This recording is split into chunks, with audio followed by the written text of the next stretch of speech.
In an emergency, emotions are running high, your adrenaline is pumping, and you need the person on the other end to be the voice of reason. That's not always the case, and these are the calls that got you talking about the dispatcher, rather than the crime.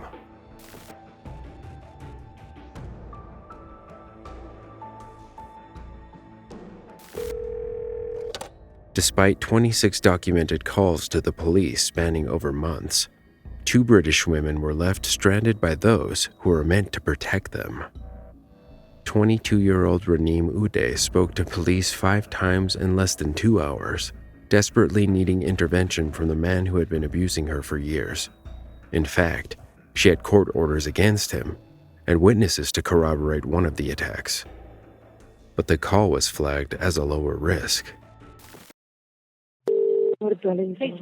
Hi. Actually, I called now. That's the fourth time to ask about the police. I'm waiting for them to come to my property regarding my ex-partner. He came and he hit me, and he actually harmed me and my mom as well. So I waited so long, and I'm waiting in the car. So did you call on this mobile? Yeah. Do you know the log number? Yeah. Can you give me a second? Can you give me a second, please? Yeah, it's 26. Yeah. 8626 again, and then 0818. And what's your name? Raneem Ouda. No, you didn't call on this number. You called on a different number. No one called me. I haven't received any calls. No. When you called the police, you didn't call on this mobile that you're calling on now. No. I called that's for what emergency. I asked you. And I asked you if you called on the mobile that you're calling on now. You said yes. No, I called 3 times. So once I called from different number, and twice I called from my number. Okay, well, we went to the location, but obviously you left and went home, so we're going to have to wait until there's another officer free. Can you actually just keep it for tomorrow? Because I don't have the keys for the property, and I'm just waiting in the street from 2 hours now. So I'm just going to leave it to tomorrow, and please, you should do something about it. He should be arrested because I have non-molestation order against him. He can't even come nearby me. So he came and he actually beat me and beat my mom up in front of everyone. There is witness, there is many things. So he actually should be arrested without even the police come and see me. Right, okay, so where are you now? I'm just going back to my mom now. I'm just going back. I just want you, please, to arrest him because... I understand that. What's your mum's address? Yeah. And you're going there because you haven't got a key for your house? I've been to my house. Yeah. I don't have the keys and I waited for long. So I'm going back to my mom now. I can't just stay in the street. And it's really late, and I'm worried you might come to my property and hurt me again, do something wrong. Right, okay. And you want to see officers tomorrow? Sorry? You want to see officers tomorrow instead? Yeah, but please, today he should be arrested. I can't just, I have a baby with me. I have 2.5-year-old child. He might hurt me or hurt the child. So it's just really dangerous. He's drunk as well. And he might just get a knife or something and do something to us. Okay. All right, we'll go back to your mum's. If he turns up there, call 999, okay? Okay, and you're going to do action against him, actually, or no? I believe we'll need to come and see you first. Okay, so you have to see me first. We'll leave it with the local station, yeah, but we'll try and get out tomorrow. Tomorrow. So you're going to leave him like this till tomorrow? Well, it's down to the local station, what they want to do. Local station. But you need to go to your mum's and lock the door, and then if he turns up, call 999, okay? And we'll get someone to see you tomorrow. That's the problem when I'm calling, they're not coming quickly. I've been waiting 2 hours now. Yeah, because he had left, so the risk has been lowered. That's the issue. But now he's not there. He might be waiting. Now he's not there, so we have to go to other jobs where there are people there still. That's how it works. So you just go to your mum's and lock the door, and we'll try and see you tomorrow, okay? Okay. But love, he actually followed me from my mom to the place where I was in the restaurant. Okay, but that's what I'm saying. It's been 2 hours. He's waiting for me. It's been 2 hours, so you need to go to. Okay, that's what you said you wanted to do. All right, thank you. Bye bye. Eventually, the department called her back. Hello there, it's the police at Solihull here. just to let you know, I've arranged an appointment tomorrow. Now, the officers come on duty at 8 o'clock in the morning, and in the morning, when they have a look through this incident, they will give you a call and arrange a time to come and see you at some point tomorrow in the morning, all right? Okay, so 8 o'clock they have to see me or just go there? No. They start work at 8 o'clock in the morning. They will have a look at the incident that you've reported, and they will make contact with you to arrange a suitable time, okay? Yes, okay. So somebody will make contact with you in the morning. Okay, there is a witness as well, if you want. Okay, we'll take all those details from you tomorrow. Do you have a copy of the order? Yeah, you mean the number? You do. Or the non-molestation order? Yes, yeah. Yeah, I do have. Okay, that's great. All right, so somebody will be in touch with you tomorrow then, okay? Love, I just want to ask you, he will be arrested tomorrow or no? It was too late. While Raneem was on the final phone call to police, John Baz Taran repeatedly stabbed the 22-year-old and her mother, Kawala Salim, to death. On top of this, in the weeks leading up to the murders, there had been 7 separate police call-outs to John Baz's home, and Raneem had made 14 calls to report domestic abuse incidents. Still, officers failed to arrest or investigate the man before the tragedy. The couple met in college, but Raneem was still married to a man in Syria. However, despite her best efforts, the relationship fell apart. Once Raneem was single, John Baz started pursuing her more. Eventually, they started dating. Just months later, the couple was married under Islamic law. Her aunt, Noor Norris, was concerned about what John Baz had said on the wedding day. Today you are mine, and in my culture, there's no divorce. The day you leave me, the day you go to your grave, I will kill you and your family. But the marriage fell apart when Raneem discovered that her husband had a secret wife and 3 children in Afghanistan. She feared how he would react when she confronted him and recorded it on her phone. It's not easy to find out everything, and you want me to smile at you. I mean, how you want so to if I find out now I'm cheating on you, you will smile at me after 2 minutes? Haiti, I'm not cheating on you. I went to my wife. Yeah. She's my wife. Yeah. Yes, I'm not cheating on you. So you made her pregnant, that's not cheating? No, because she's my wife. Really? Yeah. You think so? Yeah. Going to your wife and making her pregnant, that's actually finished everything. I wouldn't just get divorced from you, get separate. You really need to deal with it. With divorce. Raneem moved back to her mother's house for a short while, but John Baz manipulated her to get back together with him. Things only worsened, so she secretly recorded evidence of his violent outbursts to protect herself and her son. I can now call the police, you know, I can tell them. I can tell them every single thing, how many times you beat me up. Yeah. They will take you to jail straight away. I can call them, tell them many things about you, John. Yeah? So I'm not doing anything. If there is even a space for you, there is no more.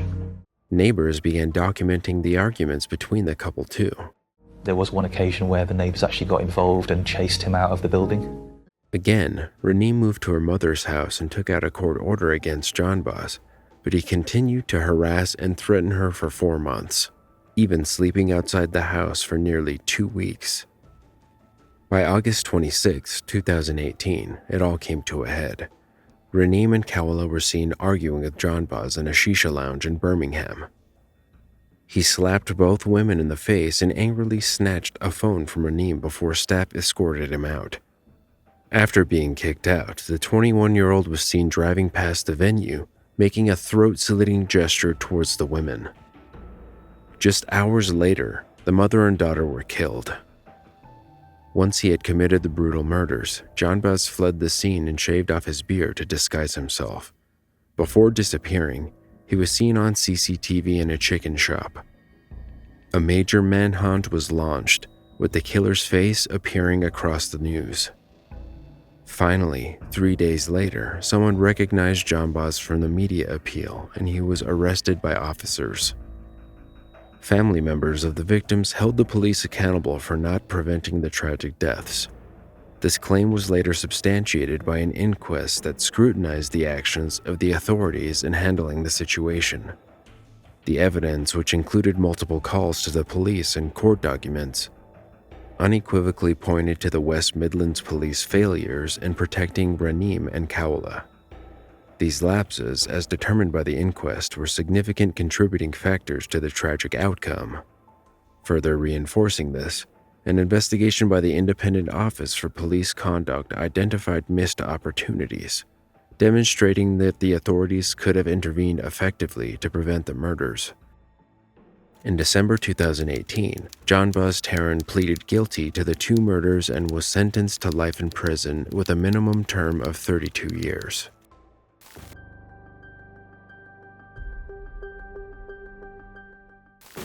On November 28, 2010, Penelope Pratt called the Australian emergency line, begging the dispatcher to send the police to her hideout. While making the call, she hid in the bushes, away from the intruders. It was not the first time she had called for help that evening. Sadly, the emergency operator never transferred the call to the police. Hello, where do you need police?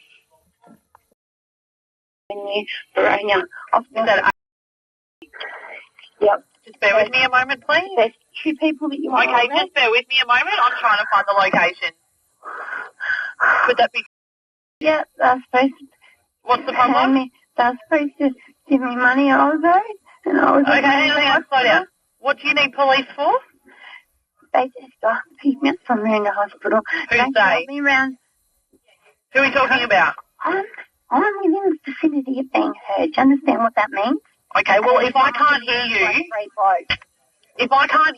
how am I meant to help you?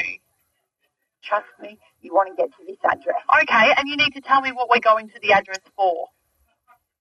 They wanted people. Who are the people? James Potter or Mendez or whatever his name is. Sorry, what's his name, James what? Potter or Mendez. I don't know if he's going to get me bashed. He may not. Okay, well, you need to tell me what you want me to send police there for, please. Because he's wanted. For what? Dangerous. There's warrants out for his arrest. Are you for real? For what? I'm not a police member. I don't know. Stop yelling at me. Then how do you know that there's warrants? Oh, my God.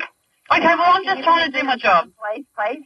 Okay, if you want to speak to them, you'll have to call them directly. Do you want me to send police or not? Yes. Okay, then you need to answer my question. I'm hiding in a bush answering your question. Why are you hiding in a bush? Oh, my God. Why are you hiding in a bush? Oh, my God. Oh, my God, what? Police. I'm police violent offenders. What are you hiding in a bush for?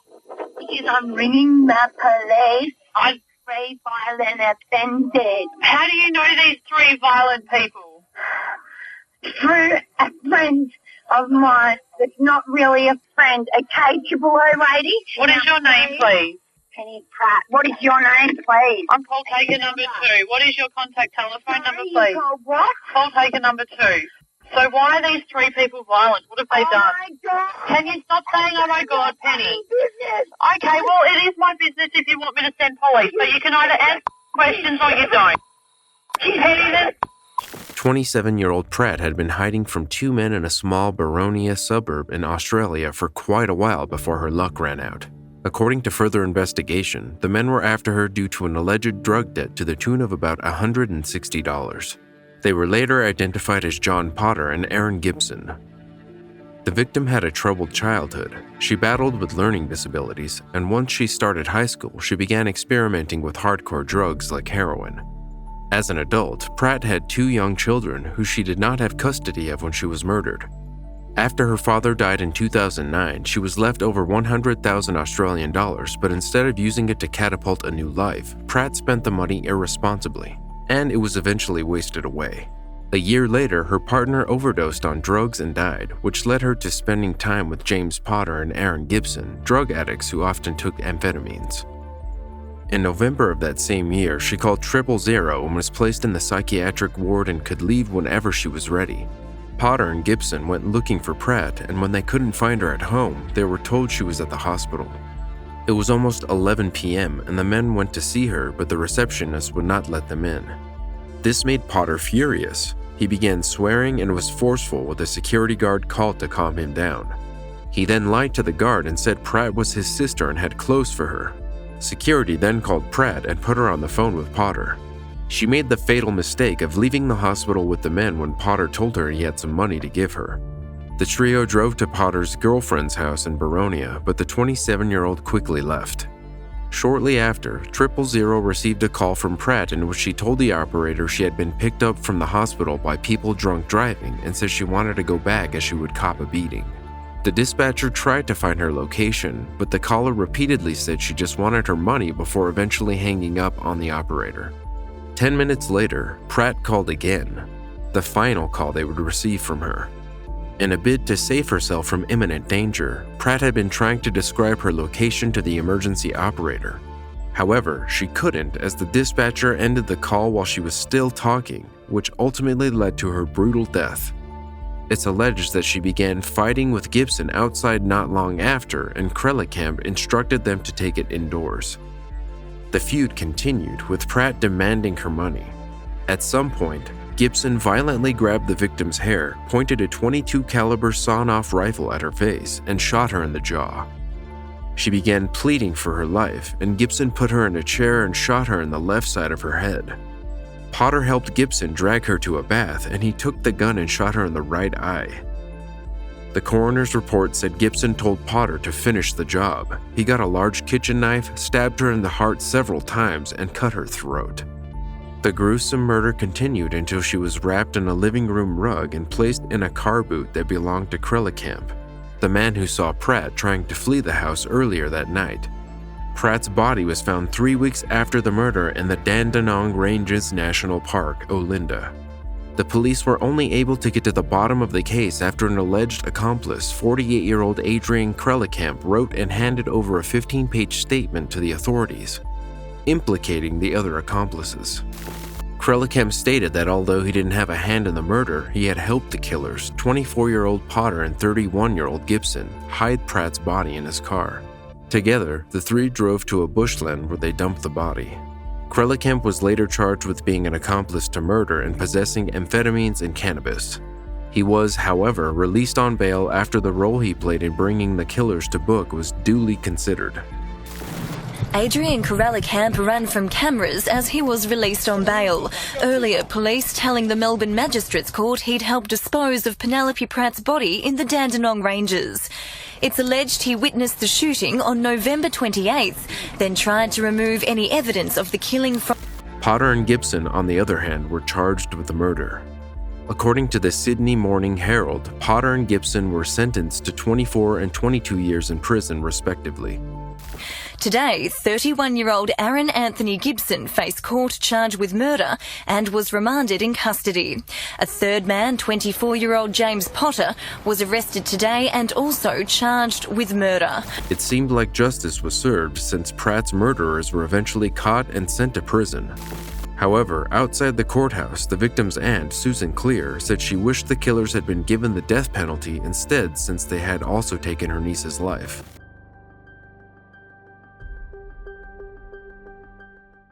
83-year-old Noel Lavery called 911 in September 2006 and confessed that he smothered his wife, 50-year-old Sherry Lavery, to death with a pillow.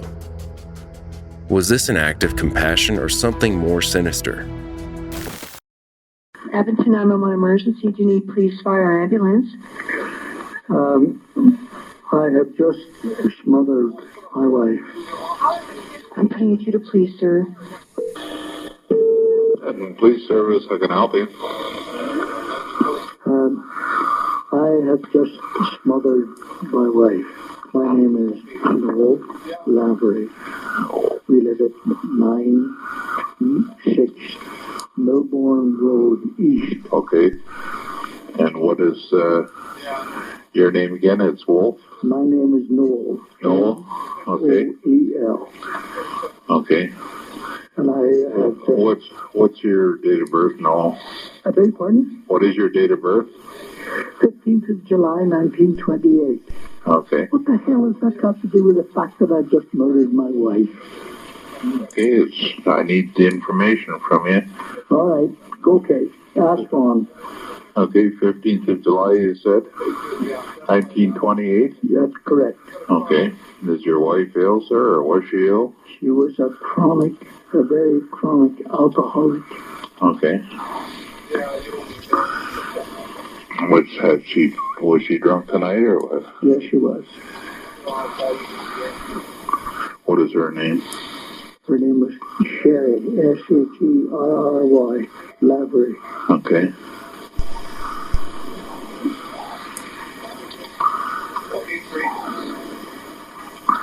Okay, where is she now?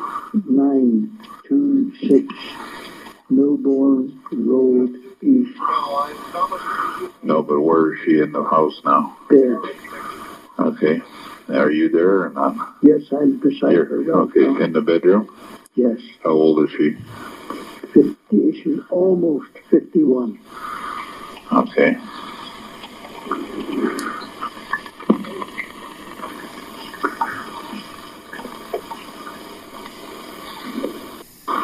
Hello. Yep. You still there? Yeah, I'm just typing here. Yeah. Is she breathing at all or not? No, she's not. Okay. I put the pillow on her face. Okay. I have held it there until she stopped.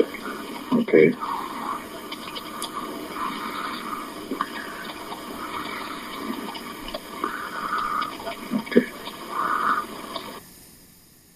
Okay, did you have an argument with her tonight, or? Speak up, please. Did you have an argument with her tonight? No, it wasn't an argument. Okay. No, my wife has been a very chronic alcoholic. Okay. For quite some time. There's a whole medical history that will come out of this. Okay. Charlie, talk to me. What's going on there? Okay, what caused you to do it tonight? Which end? Sorry? I've been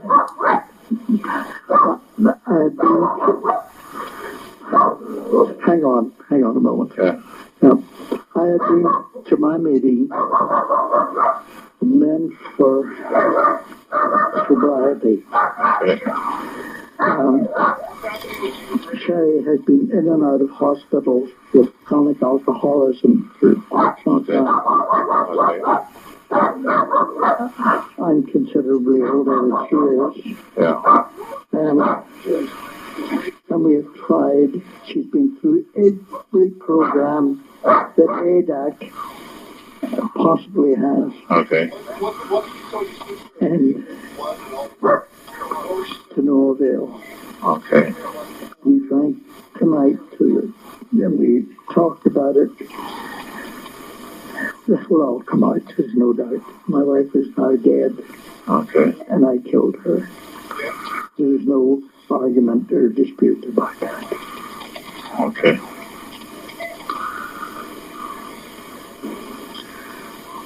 Okay, and was it a mutual decision or was it your decision to do it? We talked about it. Okay. She said she could not give me any promise of cure for her alcoholism. Okay. She is 51. I am 78. I am her sole and only caregiver. And I told her that I just couldn't do this anymore. Okay. I'm not denying anything. This is it and all. I put a pillow over her face, and she didn't feel any pain because she was chronically alcoholic and drunk. Okay. And I held it, and I held it, and I held it until I called you.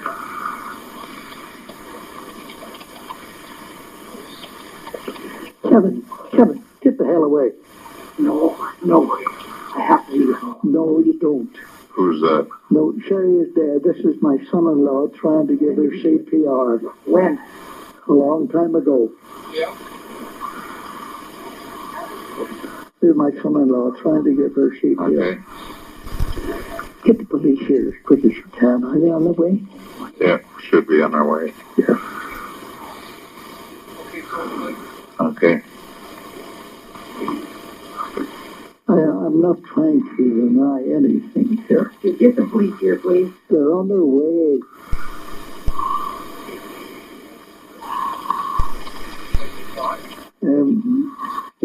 Sir, who am I speaking to? Bert. Bert, there's no point in us, you and I, carrying on a conversation. What is done is done. Okay. The authorities are on the way. We will be here. Okay, and that's your son, Kevin, that's there in the background? That's my son-in-law, who rushed to try and give her CPR. Okay. And I made sure that she was gone before I made the phone call. Okay, did your son-in-law live there or what? I'm sorry? Did your son-in-law, did you call him as well? No, I didn't. I called my wife's daughter from my previous marriage. Okay. She called her husband, Kevin. Yet, there is really no need for us to continue this. If the authorities are on their way, what is done is done. Okay. The police coroner will want to have you take care of this. Okay. There are no excuses being made. Okay. Thank you, Bert. Okay. Good night. Okay, no. Bye-bye. Bye. When Noel Lavery called 911 and told them that he had just smothered his bedridden wife, he also described that the decision was mutual based on his wife's incurable alcoholism. However, prosecutors believed that the man simply wanted his wife dead. Lavery allegedly had committed the act to end his wife's drunken suffering. In a taped interview with police, he said, "I don't regret what I've done. I was taking her pain away." Sherry had reportedly been an alcoholic and also suffered from depression. An autopsy revealed that she had so much alcohol and antidepressants in her system at the time of her death that the substances alone could have killed her. During court, an angry and heartbroken daughter of the couple, Lee Makariwicz, read out her victim impact statement. She was telling those in the courtroom of her mother's extraordinary personality and the love that her parents shared. She stated that her mental illness and addiction took her life long before Noel did, and she also said that she understood why her father did what he did, but that she wished that it happened differently. She did not speak well of the justice system, the Crown, Noel Lavery's lawyer, and the media. The Crown fought for the man who was acquitted of murder to be sentenced to 8 years behind bars for manslaughter, but the defense argued against this, fighting for a 2-year conditional sentence instead. In 2012, Justice Donna Shelley sentenced the man to 2 years of house arrest, stating that sending him to jail would not serve society. "He's already suffered the worst possible punishment," Shelley declared. "He's lost his wife after watching her suffer horribly for a long time. Mr. Lavery loved Mrs. Lavery a great deal, and he took exceptionally good care of her. He suffered greatly watching her suffer."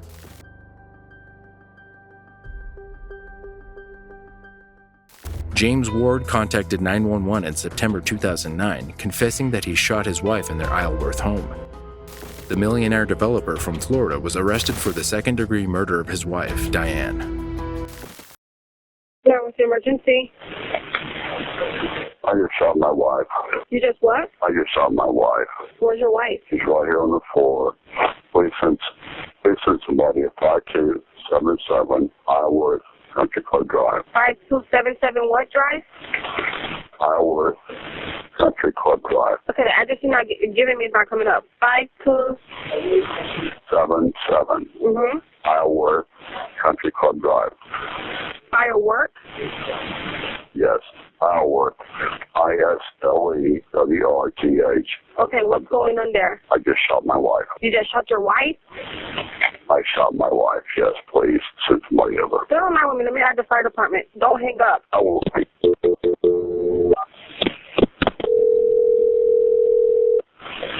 Where's the weapon at, sir? Orange County Fire Rescue. The address of your emergency? 44. 5277 Isleworth Country Club Drive. Hello? I'm here. Hold on just a moment. Oh, I thought I lost you. I'm sorry. That's all right. It's 12. No, it's 52. 56. Yeah, 77 Isleworth Country Club Drive. On there. I just shot my wife. Okay, where's the weapon? It's in the, Yes. I'm sorry? Where, is she breathing? No, she's dead. Do you know that for sure? I think so, yes. Okay, sir, where is the weapon? It's in the nightstand next to the bed in the master bedroom. And I'll be glad to meet the officers at the front door. Where is your wife, sir? She's on the floor in the master bedroom. How old is she? She is 1954, whatever that is. Born in 1954. Okay, you're sure there's not breathing or? She's dead. She's done. I'm sorry. Okay. Sheriff's office, you're on the way? Yes, we are. Thank you. Okay, sir. I'll be in the front door. It's fine. There's no weapon. I'm fine. Okay, so we're on our way. Thank you so much. Sir, you need to stay on the phone with me. My dispatcher is going to hear it clear, so hang up. Please. I'm sorry, say again? Sir, did you purposely do this? No. Or was it an accident? It was an accident. Stay on the phone with me. Do not hang up. Come on. Thank you.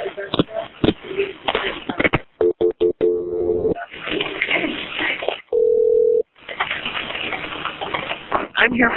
Okay. And the gun is secure, sir? I'm sorry, say again? You do have the gun secure, correct? Yeah, it's next to that in the nightstand. The gun is secured, yes. It's not a problem when the officer would show up. I'll be sitting on the front step. How long ago did this happen, sir? I'll be 5 minutes ago. I'm on the front steps. You're out on the front steps? Yeah, I'm on the front steps. Okay. And then on the front gate, come on the front steps, we'll go upstairs and we'll find Diane upstairs. Yes, how old is your wife? 1954, so let's see, whatever that is now. She's 55. Yeah. Is that the only weapon in the home, sir? Yes, yes, I think it is. There may be one more weapon that's downstairs. I'm not certain. Okay. What, the gun just went off, or what happened? What exactly happened? The gun just went off. Where was she shot at? Where's the wound? I don't know where it is. Okay. This is awful. She is on the floor, and I don't know how it happened. Where is she at in the house? Again? Where is she at in the house? She's in the master bedroom upstairs. She is in the master bedroom also? Yes. No, I'm downstairs. No, she's in the master bedroom. Yeah, she is. Okay. She is. Yeah, I'm here. Stay on the phone with me, okay? No, I'm fine. It's the sirens now. I'll see you first. The what? I think I heard a siren here. Okay. Yeah, it's I'm here trying to turn in, I think. No, they're going past me. Yeah, they're there, but they're passing me. Tell me back up. Did you see the deputy? Yeah, I see lights, but they're somewhere back up. I can back up. Okay. Can you step down and wave? Well, I'll try to wave. Yeah, you must back up. Okay. Yeah, I'm here. Hey, guys, over here. Over here. Yeah, right in the street. Try to get in here. Are you still on the front step? No, I'm walking towards the street. Where are you walking towards? Toward the street, because they're...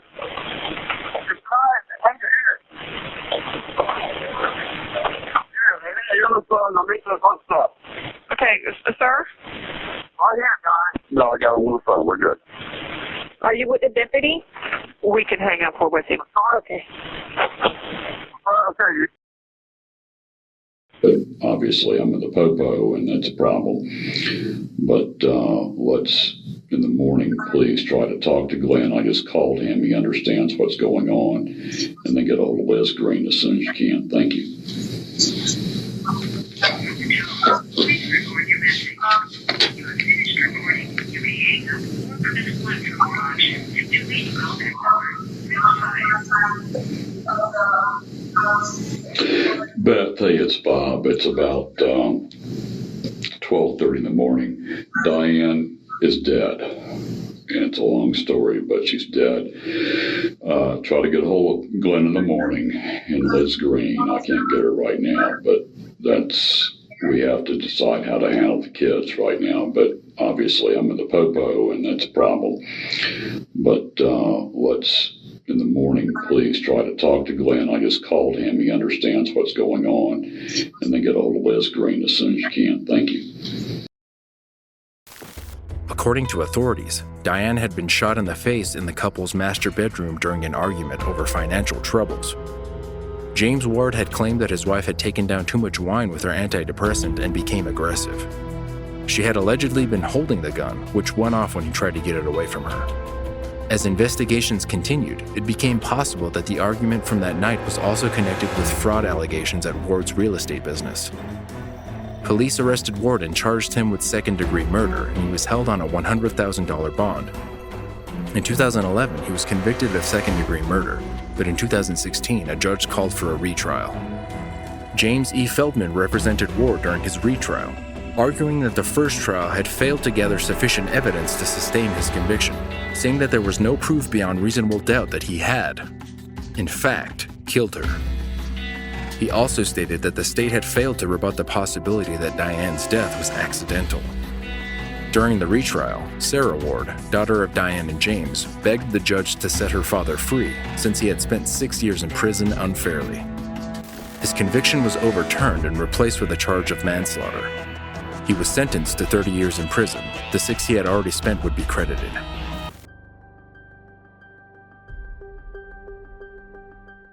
At 8 p.m. on January 30th, 2011, Mayte Vasquez Clark called her son, 21-year-old Johnny Clark, who was spending time at his girlfriend's house while her parents were out of town. When she checked in on him, he jokingly told his mother, "Yes, Mom, I'm still alive," but that would change hours later. Johnny called his friend, Tiffany Williams, around 10:40 p.m., and at that time, she heard him speaking to someone else. Concerned by the conversation and the lack of communication, Williams convinced a friend to go to the house he was at with his girlfriend, 20-year-old Lisa Straub. At the same time, Mayte was trying to contact her son. After 22 calls went unanswered from 10:41 p.m. onwards, she knew something was wrong. The 21-year-old's mother then got a call from his best friend's girlfriend, who was worried about him. Once the parents reached the house, Mayte made the first 911 call at 1:21 a.m. for a welfare check. Hello? Toledo 911. Ma'am, my heart is beating out of my chest. I just got a call from one of my son's friends. Okay. Her phone number, I have it right here. She just picked my husband up too. My son and his girlfriend live out at Lawn Acre Lane. I believe that's Holland. This girl says she was on the phone with my son and his girlfriend, and he was supposed to go pick her up. He was telling her he was going out the door, and all she heard was the phone drop and heard my son saying in the background, "Who are you? What do you want? What are you doing here?" And she said she just drove by the house, and the house looks ransacked. All the lights are on. My son's not answering, and neither is the girlfriend. Okay, you said it was... Yes, Lane. Okay. Oh, my God. I got heart problems, and my heart's beating out of my chest right now. All right, I understand. Do you know if that's all one word, or is it two separate? It's separate words. Lawn Acre. Yes, Long. L-O-N-G, Acre, A-C-R-E, Lane. Oh, my God. Is she still there? No, she just came by here to pick up my husband, my son's dad, and I'm here with the other 2 younger kids. All right, what is your name? My name is Mayte Vasquez Clark. Oh, my God. I have the girl's phone number that he was talking to that heard all this going on in the background. Okay. Her parents, my son's girlfriend's parents are out of town. They left for Puerto Rico 2 days ago. I don't know how to calm myself down. My heart's beating out of my chest. Okay, what did your son tell her? My son was like, "Hey, Tiff, we're on our way out the door. We're coming to get you." And then all she hears is the phone drop and my son Johnny saying, "Who are you? What do you want? What are you doing here? Who are you?" And no more answers. That's all she hears. And then she says that she starts getting worried because neither of them are answering the phone. And she goes out there by the house and she sees all the lights are on and the cabinets look ransacked. Okay, but you don't have any idea where your son's at? He was there at the house with his girlfriend. That's where they're house sitting for her parents. Okay, but he wasn't there when she went over there? No, she rang the doorbell and nobody came to the door, nothing. Oh my God, ma'am, I'm so afraid something happened bad. Okay. Oh my God. Okay, what is your son's name? John S. Clark. Clark is with the E at the end. Is he white, black, or Hispanic? He's white and Hispanic. He looks more white than anything. How old is he? He's 21. Date of birth is... And the girlfriend is... Okay, is somebody going to meet us over there? Yeah, my husband's on his way there right now. Oh my God, my hands are ice cold. My heart's beating out of my chest. Do I need to send you medical, ma'am? Please do. Okay. Let me get this call in real quick, and I'll send you medical, okay? But I have these kids. Okay, please make the call. The girlfriend's name is Lisa Stroud. Okay, what's your husband's name? John P. Clark. What kind of car is he driving? I don't know what the girl's car is that picked him up. I'll give you the girl's phone number. The girl, Tiffany. Do you know how long it's going to take him to get over there? Probably 10 minutes. Oh, my heart. My God, I can't take this. What's his girlfriend's name? Lisa Straub. Straub. What's her cell number? This is his girlfriend. This is not the girl that called me from the cell number. Okay. The girl that called me is Tiffany. I don't know her last name, and her cell number is... Okay, but we can get a hold of Lisa on that number? No, Lisa's with Johnny. That's what I'm telling you. Lisa and Johnny are boyfriend and girlfriend. They were leaving her mom's house. They were on the phone with this girl named Tiffany. The number I'm going to give you, the cell phone number that I'm going to give you. They were talking to her on the phone when all this commotion went down. I thought the girlfriend called you saying that she was on No, the phone. No, not the girlfriend. Her friend. The girlfriend's friend called me. And she's the one that just came here now to pick my husband up. Oh my God, please. I'm praying that my son is okay. Oh Lord. All right, stay on the line and talk to medical while they're on their way there, okay? Okay. Hang on. Deputies searched the outside of the home and saw no tracks in the snow. Although the TV was on, they decided to leave since there was no obvious forced entry or other alarming signals. In the meantime, Tiffany Williams called Johnny's father, John, and offered to take him to the house. By 2:27 a.m., Maydie's worry increased, so she drove to the house to join them and made the second 911 call. Sheriff's office. Listen, ma'am, I am a concerned mother. My son was in Long Acre Lane with his girlfriend house sitting. Lisa Straub lives there because her parents went to Puerto Rico 2 days ago. I get a phone call about a half an hour ago from his friend Sharita that some girl named Tiffany called her saying that Johnny and Lisa were supposed to pick her up at 11 o'clock, and she was on the phone with Johnny, my son, when he was walking out of his house, his girlfriend's house with his girlfriend to come get her, and supposedly she heard a guy in the background screaming at my son, and my son saying, "What do you want? Who are you? Get away from us," and what have you. Okay, 4 cop cars were already out at this residence. They're not there, and her car is in the driveway. I want to know where my son's at. Okay. I want to know where my son and his girlfriend are at. I want to know if they got abducted by whoever tried to assault them and rob them. And it's pretty funny that this girl named Tiffany, which is there right now by the residence, waits 2 hours to call somebody and report this. Okay. Well, like I said, we were out there. There was nothing going on there. Okay. Where is my son and his girlfriend, and her car's in the driveway? How would I know that, ma'am? I need to report my son missing. Okay.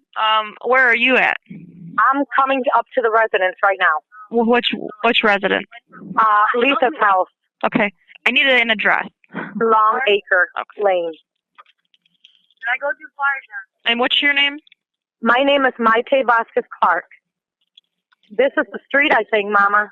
Long Acre. This is it. This is it. Okay, I'm with my cousin right now that's in the military. Okay. What's your phone number? My phone number is... I want this girl's plate number before we go anywhere so I can give it to the sheriff on the phone. And they're back pulling in the driveway? I want this plate number. Ma'am, I'm going to give you this plate number, okay? Mm-hmm.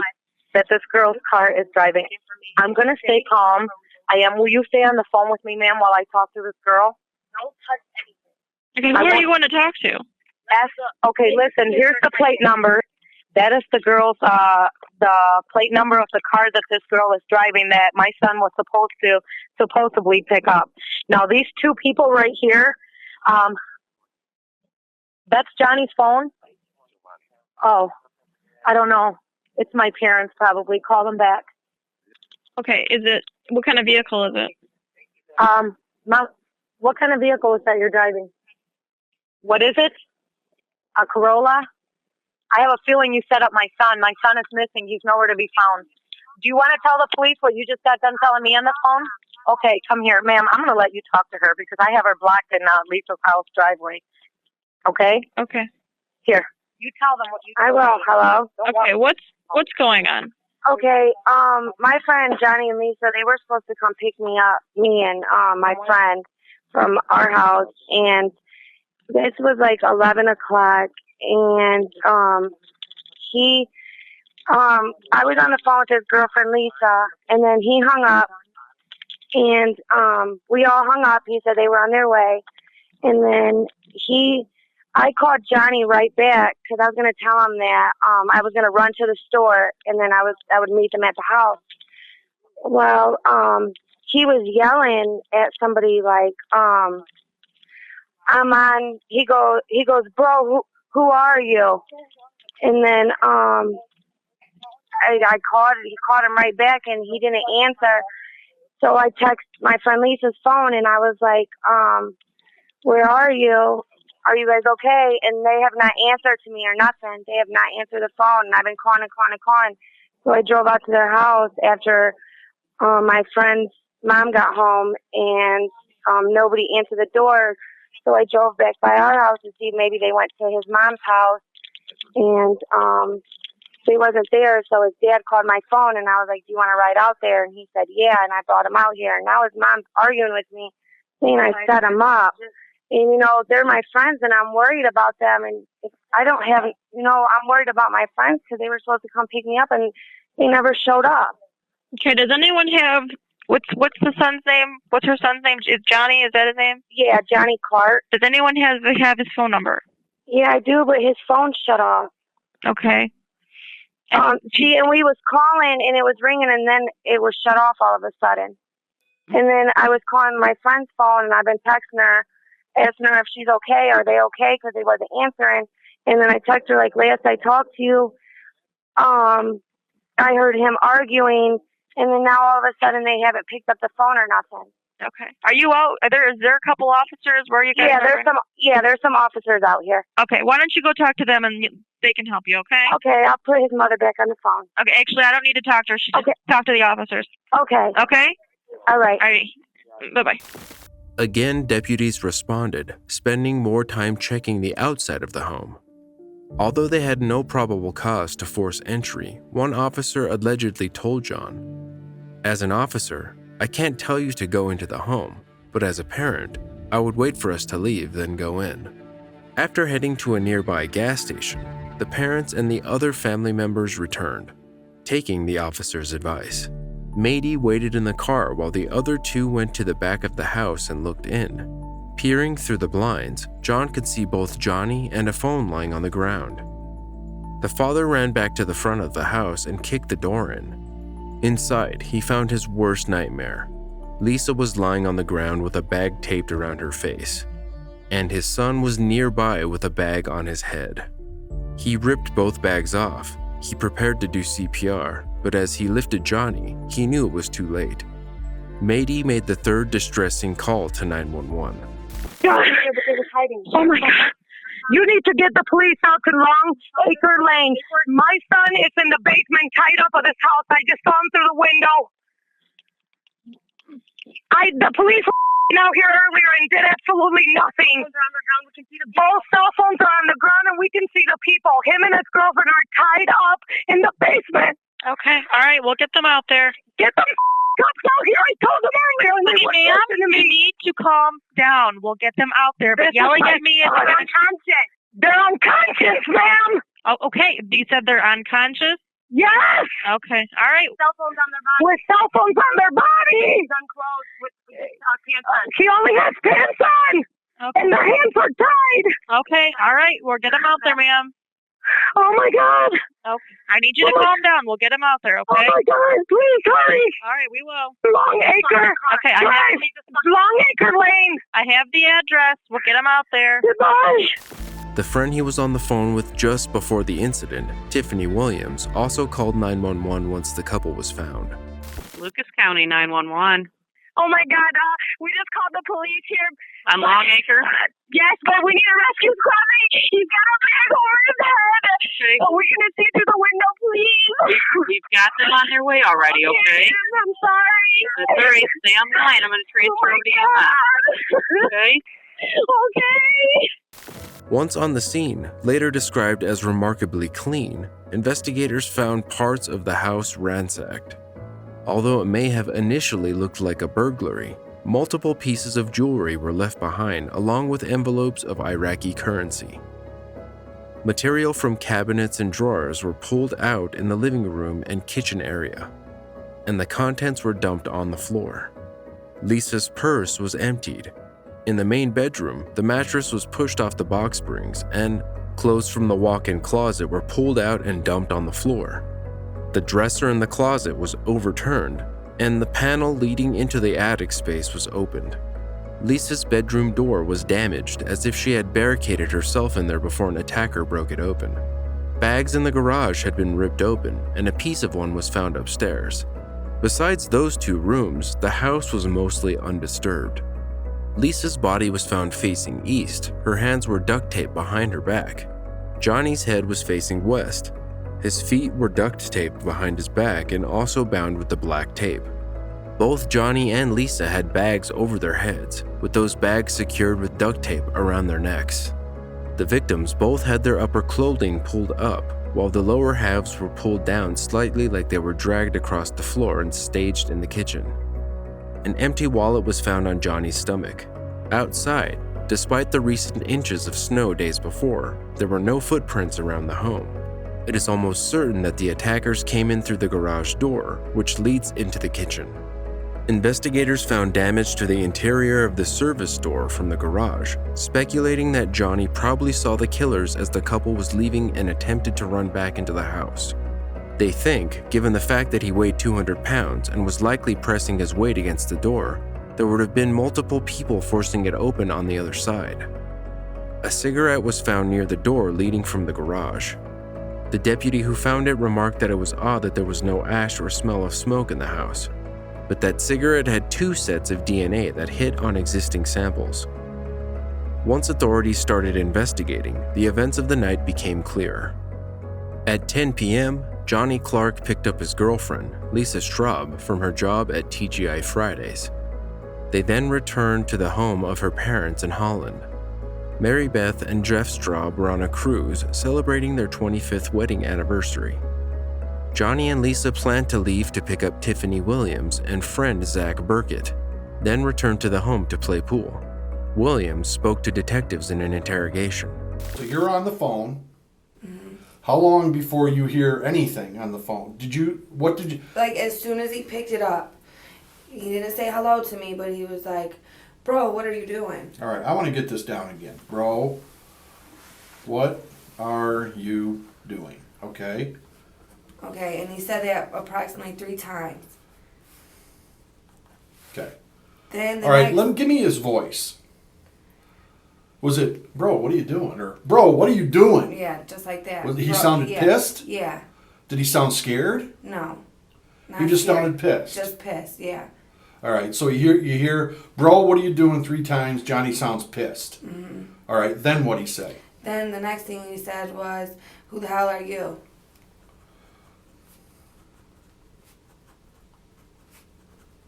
How many times? Once. And then that's when I heard the other person in the background, but I couldn't hear what he was saying. So you overheard a voice in the background? A guy voice.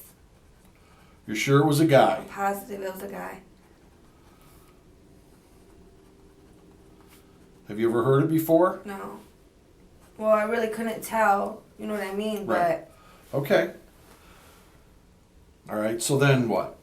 Then he asked again, bro, what are you doing?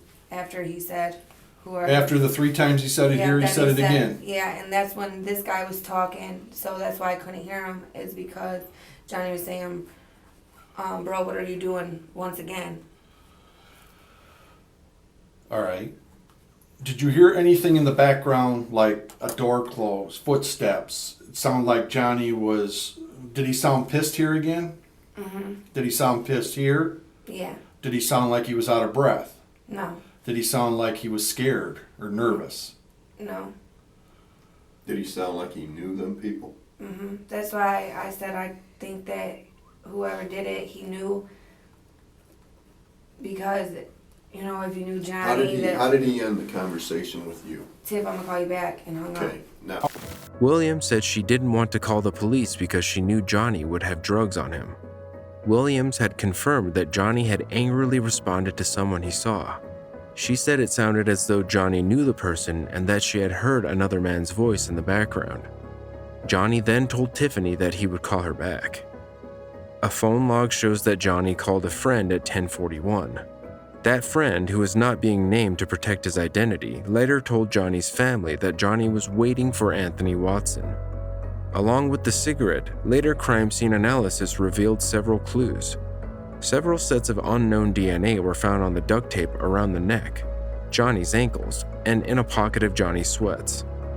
At this point, with the DNA evidence collected at the scene, police had their first suspects, but also a whole list of questions and many, many other possible suspects. The one obvious thing to investigators was that they were looking for something particular, whoever the attackers were. During the investigation, multiple people said that Johnny had talked about a safe with $100,000 being in the home. However, the Straubs said that there was no money in their house other than the $40 they left behind for their couple to order pizza. The single cigarette butt found matched with DNA of Sam Williams and Cameo Petaway, and was in the house where Johnny Clark and Lisa Straub were murdered. Despite having the same last name, Sam is not related to Tiffany Williams, one of the initial primary suspects. On January 22, 2011, Sam Williams was arrested for the double murder. At the time, he had no idea that he was a suspect in the murder, as he didn't know the couple at all. Williams's arrest began a whole new twist in the case, one that remains unresolved to this day. The self-described man of the streets was involved in some shady business and had a warrant out for a domestic violence case, which was what he initially thought the arrest was for. While recalling the events of his arrest, Williams said as he crossed the street to buy cigarettes, his world exploded. He said, all these marked cars came rolling up. The U.S. Marshals and the detectives had pulled their guns on me and laid me down to arrest me. I had a warrant for one of my domestic violence cases that I was on probation for. I'm like, I've got 30 days in jail, I don't want to do the probation. As the U.S. Marshal was putting handcuffs on me, I said, you really come and get people for misdemeanor domestic violence cases? Ironically, the accused was studying criminal justice. He was also involved in promoting prostitution with his girlfriend, which was his second guess as to why he had been detained. Throughout his interrogation, Williams told detectives he wanted to speak to his attorney. When his case eventually went to trial in July of the following year, the statements to detectives were suppressed because of a violation of Williams's Miranda rights. The most damning information was his denial that he had ever been in the home. It was a question that his defense attorney struggled with at his trial. That's as good as we got. Yeah, that's good. That house looked familiar to you at all? No. You ever been to that house? It's in Springfield Township. No. Okay. You sure? I'm positive. All right. 100% positive. All right. Some more names? Yeah. You know what? I'm going to throw some names at you. You know, you tell me, Tone Watson? You know Tone? Anthony, Tone. Always hangs out with I know a couple of Tonys, but you don't go by Tone. Well, Anthony, Tony, hangs with a dude, mixed dude, Zach, Fat Zach. You know, Fat Who's Zach. the Tonys you know? Yeah. I know one from the east side, Starlet, my baby mom's other baby dad, Anthony Wolf. Wolf, W-O-L-F-E, or? They spell their name different, W-O... E-L-F? W-U-L-F. Okay. W-U-L-F. Yeah. That's Starla's... That's her other son's... baby's daddy? Yeah. Pretty whatever you want to call it. Okay. What about a Chris? You know any Chris's? Chris Watson? Chris? You don't know this kid, Zach? Fat Zach, they call him. He's kind of a mix. White kid, black kid, about 17. You got some pictures? Yeah, we got some pictures around. Yeah, we can get you some pictures. Names, somebody says what about his name nicknames? is Frank, and he's, you know what I'm saying? See, I don't He's remember. Frank, and his actual name is Sam. Terrible names. You know what I mean? So I really don't What about know. a dude named Peanut? How about a nickname? Somebody like Peanut or Manny. Somebody they call Manny. No. You deal much with dudes from South? No. South Side? East Sider all the way. You guys see it. The East Side and South Side does not get along at all. Like, seriously. Soon after the interview, Williams's calls were recorded from the county jail and allegedly taken out of context when presented to the jury. News station 11 Investigates claims to have seen the full transcripts and agrees to this. The conversations included snippets of Williams telling his co-accused brother, Stephen Pettaway, "That was supposed to be me and you, but you know little bro had to step in to take your spot, man." Stephen responds, "You know he didn't do it right like I would have did it right." To which Williams responds, "No, but he did it good enough to make something happen." Again, the prosecutors pounced on the call, telling the jury that they were talking about the night of the murder and how Cameo had to go because his brother was in jail, adding that Cameo didn't do it right, possibly by leaving behind the cigarette. However, Williams maintained Stephen was instrumental in setting up the prostitution business, and that he was talking about a prostitution trip he took Cameo on to Pittsburgh because Stephen was in jail. Cameo Pettaway was tried in a separate courtroom from Williams. However, his case was dismissed by Judge James Bates, saying the prosecutors only presented the cigarette as evidence against Pettaway. He stated that anyone could have dropped the cigarette. The state did not have incriminating jailhouse calls or testimony from a snitch. In Williams's case, testimony from the jailhouse snitch, Eric Yingling, likely was the deciding factor. Yingling was in the county jail in December 2011 for failing to pay child support.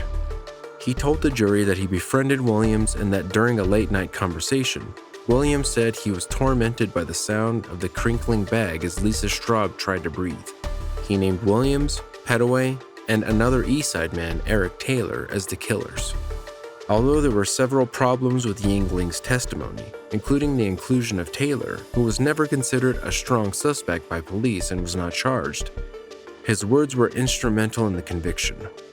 In addition, all the details that Yingling shared were publicly known when he talked to the police. He freely admitted that he was looking for a deal and that his wife looked up many of the details. Yingling was paid thousands of dollars. In May 2021, WTOL 11 lead investigator Brian Duggar interviewed Sam Williams. I was in the county jail. Didn't know who he was. I was very skeptical about him, first and foremost. I have overheard another guy that was incarcerated that was a little bit older, pretty much kind of knew that he was somebody that had told previous in the past, and kind of said, you know, hey, that guy snitches. So instantly my red flags had came up and I just stayed away. He did try to engage in conversation with me. So for me to say that he didn't would be me lying. He did. However, I did not have not one single conversation with him about anything. And when I say anything, I mean anything. Not the case, not my life, not who I was, what I was arrested for, nothing at all. So all the things that he talked about at trial, that was all known? I guess it was in newspapers, it was known information? Yes. To my knowledge, everything that he had brought up at trial had been either published in the newspaper or it was placed on search warrants and people could obtain that from public information. Even the Iraqi dinar information? Absolutely. They was talking about the Iraqi currency on a website called Mock Form. What's the website called, Sam? It's called Mock I have it right here. I have the actual article. I had somebody print it off and send it to me. Mock forum? Yes. Yeah, I think I've seen that. So they were talking about that. So it's possible that he could have seen it there, or somebody told him that information. Well, he admitted in my trial that his wife had researched my case.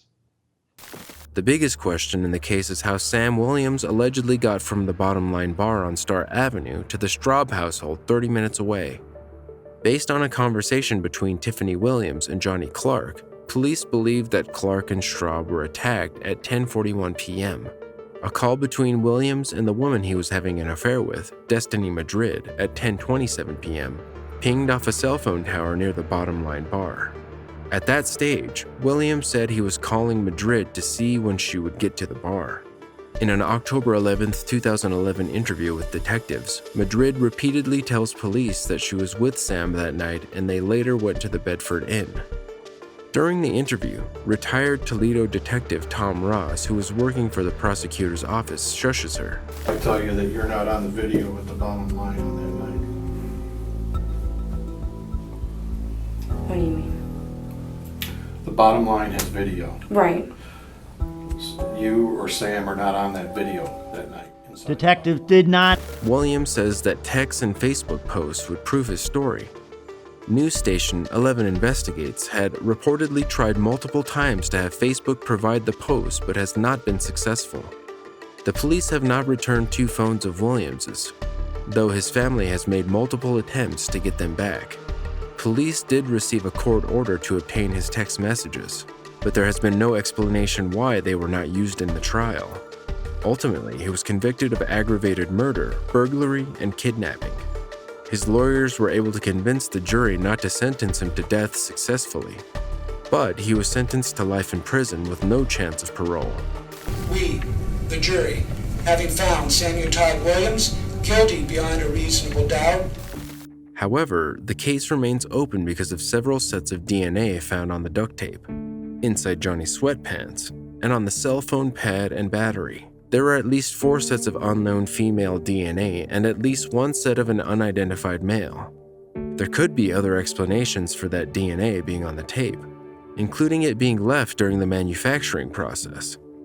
The DNA was compared against samples from dozens of people interviewed in the case, but the other DNA is harder to explain. If Williams was set up, he was a ripe target. He has been charged 3 times for domestic violence. In 2006, he was found guilty of threatening to kill his victim. In 2007, he was involved in a fight and charged with felonious assault after punching a man. In 2010, he was found guilty of pushing his ex-wife to the ground and biting her wrist. And in 2011, before his arrest for murder, Williams was found guilty of going to his ex-wife's house, kicking on the door, and threatening to send the woman in his car to beat her up. Another person of interest was Alex Cusino, who had fought with Clark about money in the past. On the night of the murder, Zach Burkett made several calls to the victim and was at a nearby IHOP with Cusino at the time. In November, Anthony Watson, who Clark was supposed to meet up with that night, told police Cusino began calling him repeatedly. He said she often asked about what he knew about the investigation. More concerning was a jealous text message that Cusino sent to a woman days after the murder. She revealed the message at the trial of Sam Williams. "I do this, fam. Watch the news. They get duct tape and tied up and left for dead," it read. However, Cusino denied being involved, claiming she was driving around with her boyfriend and smoking weed at the time of the killing. Her DNA was taken and did not match the unknown DNA at the scene. Meanwhile, in an initial March interview, Anthony Watson told police that the men were planning to meet up. But when it got too late into the night, he told Johnny that he had to get up early for school in the morning and would not be able to meet. But in November, Watson was brought from the county jail after being arrested on a felony burglary charge to meet with the detective again. He wanted to tell of a conversation he had weeks before with a woman. He said the woman placed herself at the scene of the crime. He also named Sam Williams. The media already knew that Williams had been arrested by this point. Since Watson cooperated with detectives, there is no paperwork or testimony. On September 19, 2018, an unknown person gunned down Watson outside his Macomber apartment. The murder remains unsolved. DNA testing has come a long way since then. The state has also opened a cold case unit, but the unit will only get involved if the prosecutor or investigative agency asks for help. The state confirmed that this has not happened in this case. Williams remains adamant that he had no involvement. Amid the drama and mystery surrounding the double murder, Clark's parents found themselves in their own criminal cases. On December 26, 2014, John and Madie Clark allegedly followed Tiffany Williams into an alleyway and shot at her, just missing her head. The couple then fled the scene. Authorities arrested John after finding him hiding in a back crawlspace bedroom of his home. Police say they found him with rolling papers and marijuana in his pocket. He was arrested and charged with felonious assault, obstruction of justice, drug abuse, and drug possession. Madie Clark was arrested and charged with obstruction of justice after answering the door for police and telling them there was no one else inside. According to an official police complaint, she later admitted that she knew her husband was hiding inside the home. Retired Toledo Police Lieutenant Frank Ramirez was also accused of involvement in the murder plot and sentenced to 48 months behind bars. Madie was sentenced to 24 months behind bars and John to 4 years. Just a year before, the mother was arrested for menacing after she went to Burkett's mother's home and shone a light inside the windows. She was also accused of driving by the Burkett residence every night and saying she would hunt the victim and her son. The menacing charge was later dismissed. Following WTOL 11's coverage of the case, Tiffany Williams came forward in 2021, saying she would fully cooperate with investigators. Williams said she is sober and in a better place than when the murders happened. She maintains that she didn't call the police when she was at the house because she knew Clark was selling drugs and didn't want to be the snitch. She said she is not involved and does not believe that Burkett is either. But she does have a suspect in mind and is willing to talk to the police about that person, even agreeing to testify if needed. After 11 years, the case remains largely unsolved. Large parts of the background from this call were collected from WTOL's investigation, which was very helpful when making this video.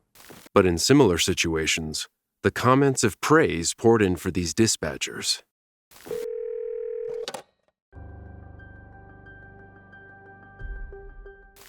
In October 2014, 59-year-old Alan Fortunia explained in a 911 call why he killed his former supervisor, Stephen Swan. He then shot himself following a SWAT standoff. Nassau County 911, where's your emergency? Hello? You there? I'm here. What is your emergency? There's no emergency. I'm at a standoff with police on Arrigo Boulevard. Okay, and what is your name? Alan Fortuné. Okay, Alan, what's going on? Lisa. Are you the one that's shooting at the police, Alan? You bet. Okay, why are you doing that? Well, it's a long story, sweetheart. Okay, well, tell me what's going on, okay?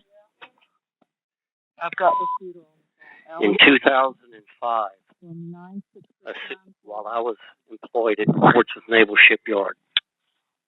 Okay, what happened at the Naval Shipyard?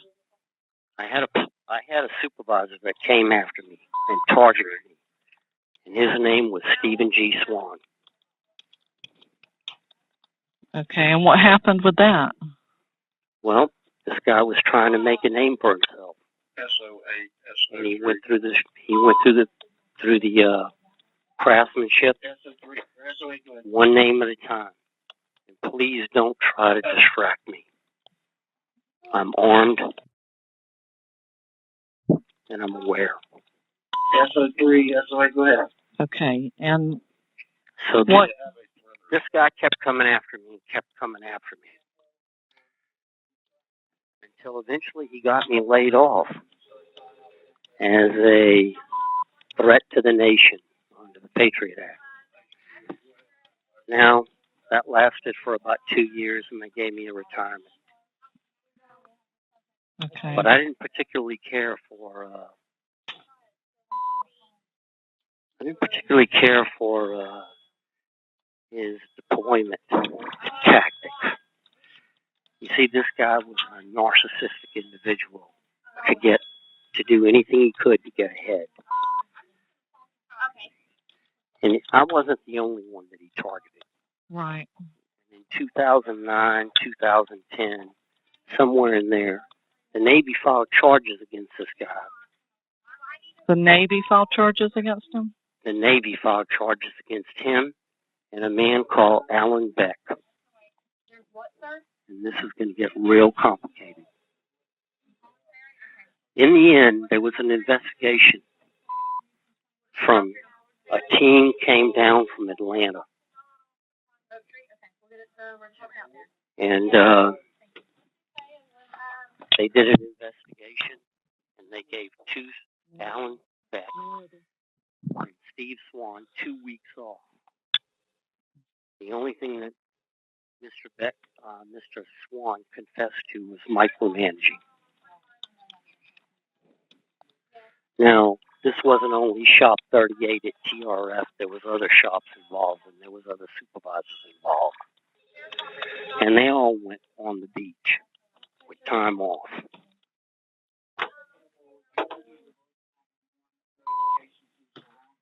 But by then, I had been in leave without pay status. Now, some people say I was crazy. Okay, fair enough. I could have spent my whole rest of my life in like silence, which would have proved them wrong, but I would have not got any restitution.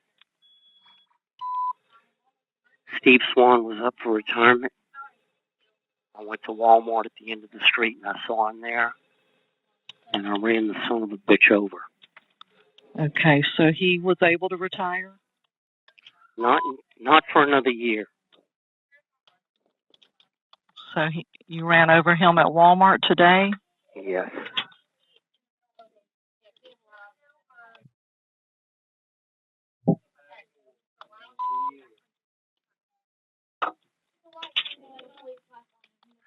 You know what? What? This was really just happenstance. I didn't go looking for the guy. Right. But you just saw him there? I saw him there. Okay, well, what can we do for you right now? You could listen to my story because I'm a dead man anyway. Okay, well, I'm listening, okay? I want it all documented, and it's going to take a lot of time. You tell the police to fucking pull back, I'll tell you my story, and this will end up happily. I won't be shooting at fucking officers again. But the next time I see a police officer draw a 40 caliber sidearm on me again, I will shoot to kill.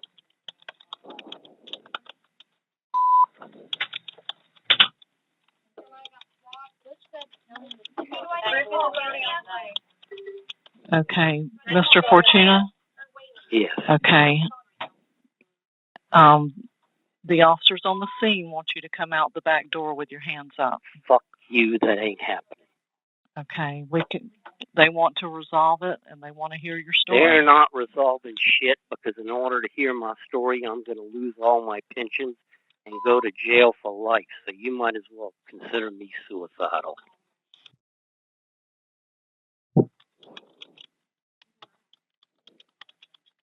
Okay, I'm listening. Okay, just keep talking, okay? Let me ask you something. There's a white pickup truck behind the northeast corner of my house. Is there still an officer behind there? I don't know, sir. I'm not. You don't? Well, we're going to find out. Okay. Mr. Fortuna, please don't fire any more shots. Okay? Well, please do not fire your gun again. Well, I tell you what. Tell them to back the fuck off, and we'll end up in a resolution here. They can stand out at the street all they want, but if you're trying to fucking make time for them to maneuver in position, it's not going to happen. Okay, sir. So you're telling me you want them to back off to the street? That's absolutely right. Okay, all right. Hold on for me just a moment. Let me talk to the dispatcher, okay? Yeah. Lisa, he says for them to back off. He wants them back to the street, not to come near his house. And he's suicidal, what he said. You there? I'm here. I told the dispatcher that you want them to the street, Let's okay? get personal because I know how this works. What's your first name? My name is Linda. Hi, Linda. My name's Alan. Okay, Alan. You know, I would like to try to help you resolve this and to work out whatever issues are going on, okay? No, you're not. No, I am. No, you can't do anything. Judge Foster, he's a fucking asshole. You know what? I already went down his lane with a divorce. Okay. You know, the United States Air Force, these fucking people, you go look up William Hawley and ask him how come he was punching on me all the time and how come he never filled up my performance reports. Who was he? William Hawley. He was my supervisor out at the 125th Air Refueling Squadron. Were you in the Air Force? I was in the Air National Guard, but I was active duty Air Force. You point this out on your report there, darling. I got 50 years working for the United States government, and I am a 2-time war veteran. You make sure that gets in there.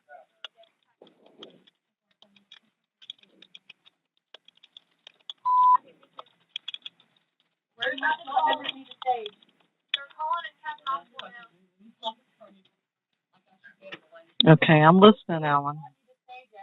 I didn't know how type you could fast. How fast you could type. Well, I probably can't type as fast as you can talk, but sorry, I am listening to your story. That's right. All right.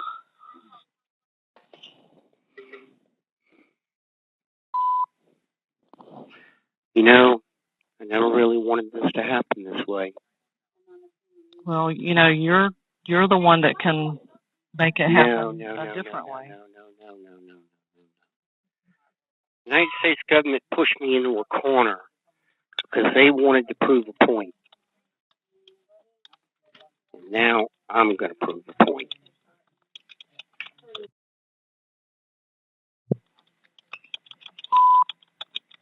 And you need to look up a commanding officer called Leo Seydoux. I don't know how to spell his last name, but he was a commanding officer of Trident Refit Facility in 2007. What's his last name? Fago? Seydoux, Sadeau, or something like that. And who? Shouldn't be too much trouble. What base was he in command? You said Trident Refit Facility, Kings Bay, Georgia. Okay, and what about him? He was the one that supported this. Steve Swan and all these other shop supervisors for coming after employees and trying to teach everybody a lesson.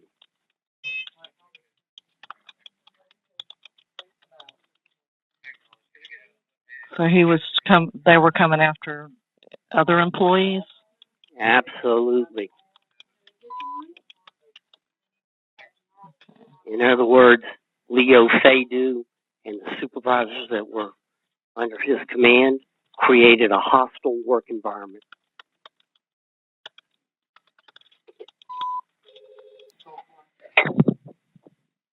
Okay, Alan, I'm still listening. Now, before I get too wound up on the Navy and the Air Force and everything else, I'm going to come after Judge Foster.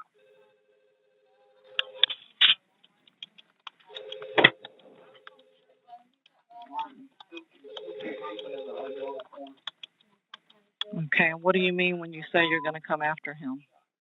Well, I figure this is probably going to make the newspaper, so I might as well get the facts straight.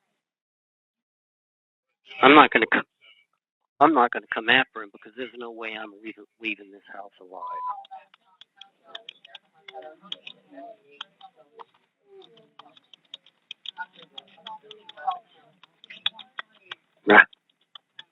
I know you're keying in on all those negative thoughts.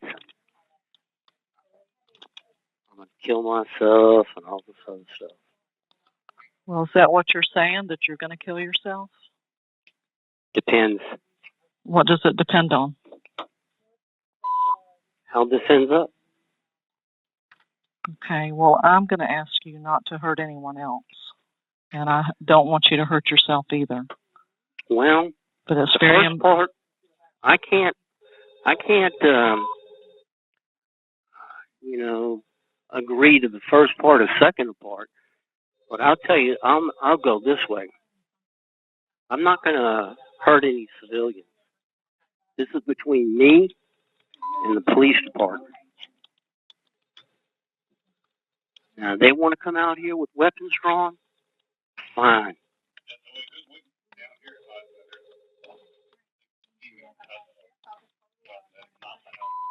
Okay, so what are you saying exactly about the police? If there's any kind of a breach on this house, it's going to end badly. Okay. Are you the only one inside? I'm not going to answer that question. Is anybody inside that's injured? No. Is there anybody inside with you that's in danger? Possibly.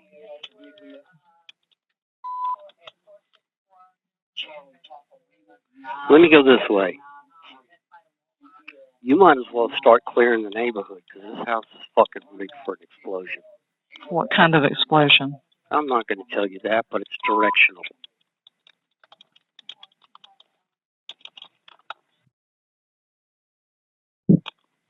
What's the street address?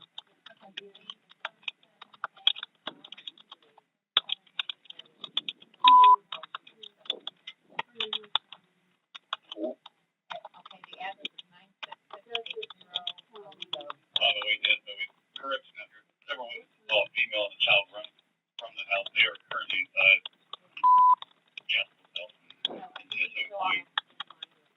Yeah. And when you say it's directional, what does that mean? It's some sort of propellant or what? What are you talking about? I tell you what, I got 50 years all working for the military, 27 as a civilian on nuclear subs, and 16 working for the Air Force. You figure it out. Okay. Well, I don't have military experience, so I don't really know. That's unfortunate for you. I'm just going to tell you this. There's enough explosives in here right now to where things are going to be very bad.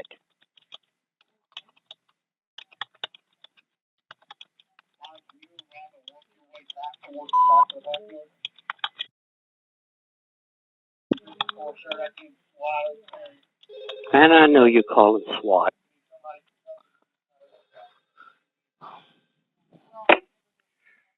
See, I know how this works, but you're never going to get back to Judge Foster, are you?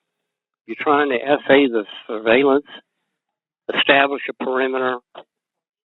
I got it. Okay. This is going to end up badly. Okay. Well, when you say it's going to end badly, what do you mean? I tell you what, use your imagination. Okay. Well, I am, but I just need a little help here, I tell you what, give me 5 minutes, call me back. Cops come in here, it's going to turn into a fucking shootout. I'm armed with the 223. What is your phone number? You should have it on file. Okay. He just hung up on me.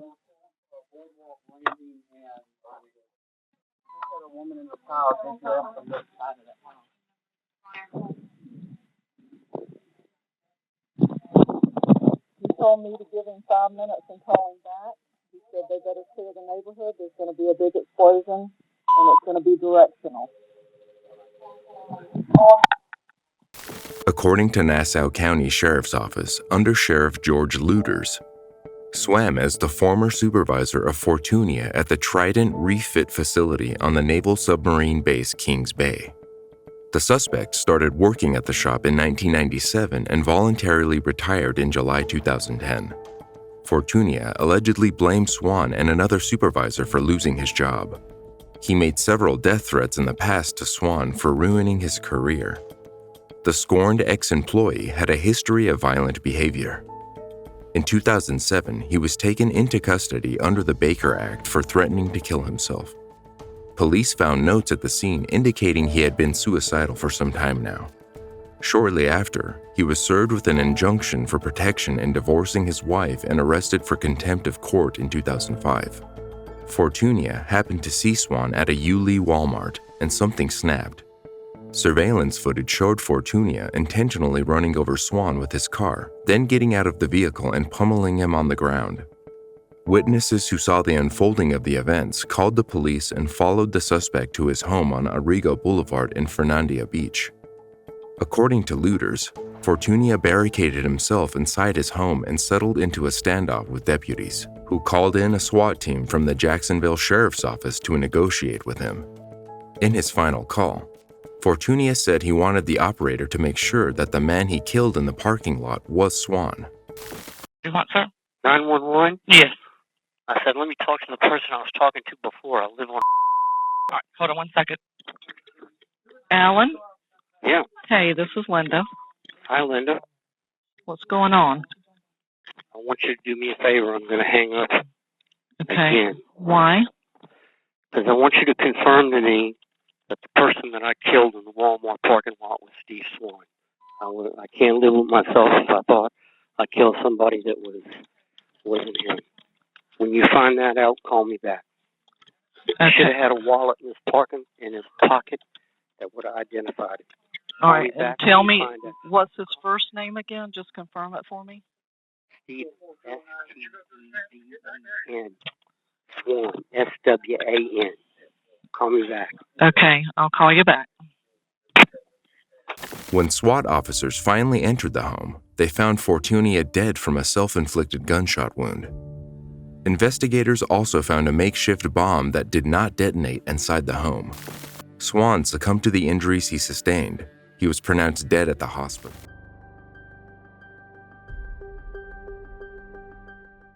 A 10-year marriage ended with 2 dead after a dispute over electric services, and 2 children witnessed the shooting. Communications, Crump. Hi, good morning, afternoon. I just wanted to call. And I know the police have been called out here before, but I wanted to get on record. My ex-husband, we're still in the same home. I came home, and he basically locked me completely out of my home. He then basically roundabout said that if he cannot get back in, he's going to do something to the home while we're in here.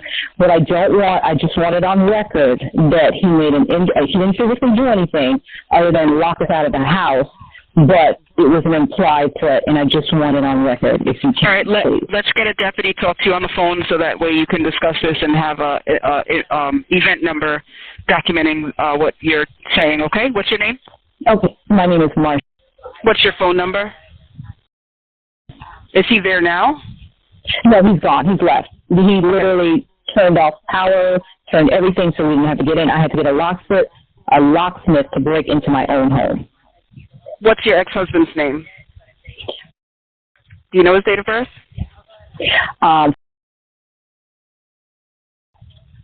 Okay. So he threatened to destroy the house, or did he threaten bodily harm? He didn't threaten bodily harm. It was an implied threat. Basically, I'm going to go back. The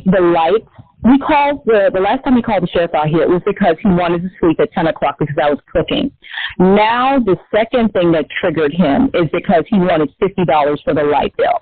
So what he did was he intentionally turned off all of the electricity, locked a lockbox that is owned by Duke Energy so that I couldn't get to it, and he locked me out of my garage so that I could not get in. So even if I had my remote, I couldn't get in, and if I wanted to just come in through I couldn't even lift the garage if I wanted to.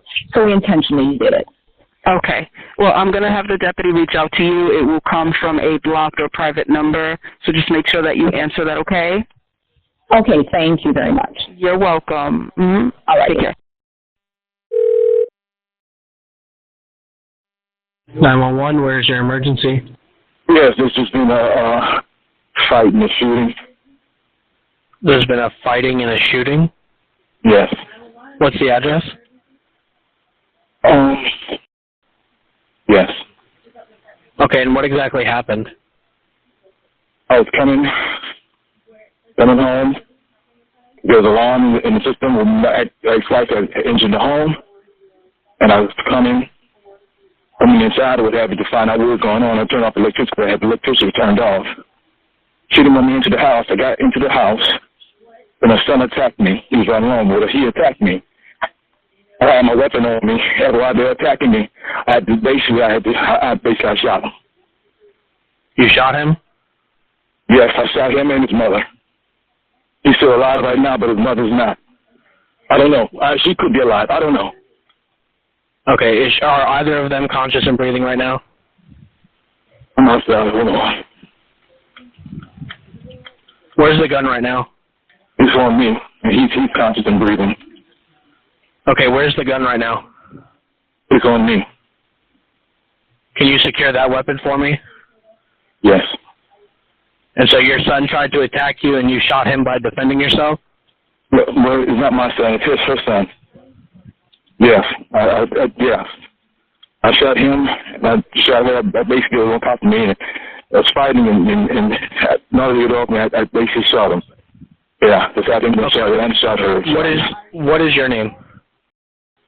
Are you able to put pressure on the wound on the son? I'm really... Not right now. Okay, if you don't want to do that, then I need you to set that gun down, and I need you to meet law enforcement outside, okay? Yeah, I'm already outside. I'm trying to go back, but I'm not sure how to. I want you to go put the gun inside. It's already secured. Where is it secured at? It's secured in the lockbox. Okay, and you said your address was 1... Yeah, I believe so. Yes. Your last name? Who's this phone that you're calling me from? It's the other one. It's another my phone as well. I don't know the number. I just got this phone. Okay. Are you out on the property right now? I'm in. I'm trying to think. I'm in the car. What kind of car are you? Take a deep breath for me, okay? Take a deep breath.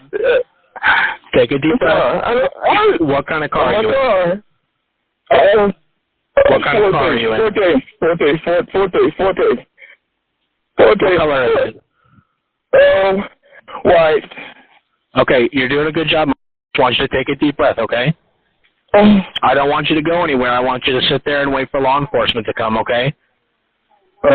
There's going to be a bunch of them coming. I don't want you to freak out. I want you to keep your hands where they can see them, okay? They're going to give you instructions when they get there. You need to follow those instructions to the T, okay? All right. You understand what I'm saying? Yeah. Okay, where's your wife and her son? Are they still inside? Yes. Where did you shoot them at? I don't know. You're not going to try to go anywhere, correct? Yeah, I don't know. I'm here. I'm here. Where's the lockbox at? The lockbox in the car. Can you throw the lockbox out of the car? Let me know where you're putting that lockbox. Yeah. Where's that lockbox? Right here. Can you set it on the ground outside? Yeah.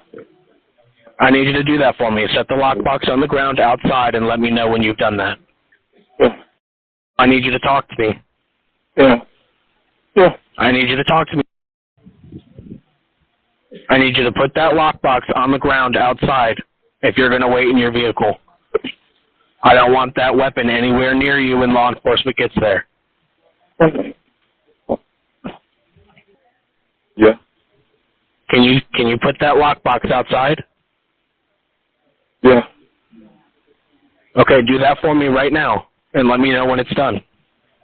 Yeah. I don't hear anything moving. I did it. The lockbox is outside on the ground now? Yes. Okay, and you're still inside the car, correct?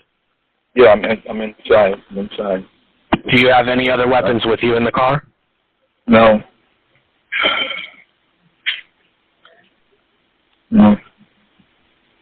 Where did you shoot them at? I don't know. I was trying to get them off me. I shot them.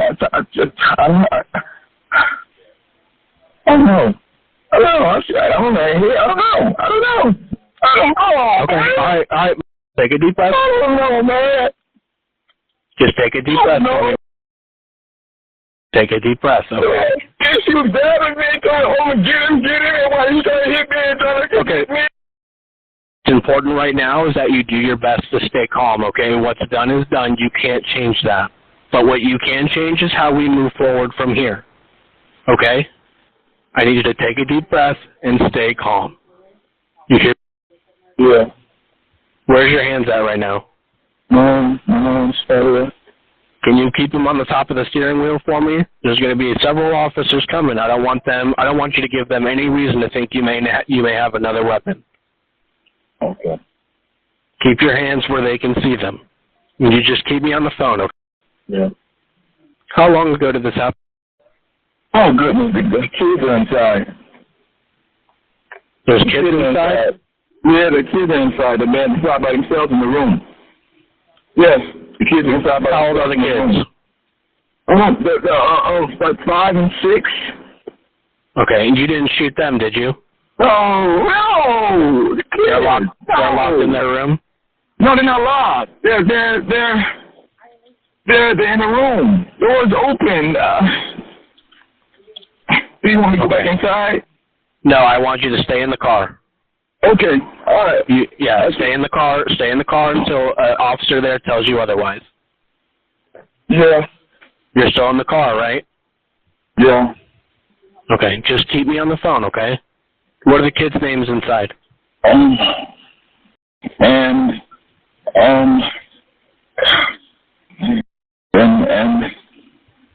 my goodness,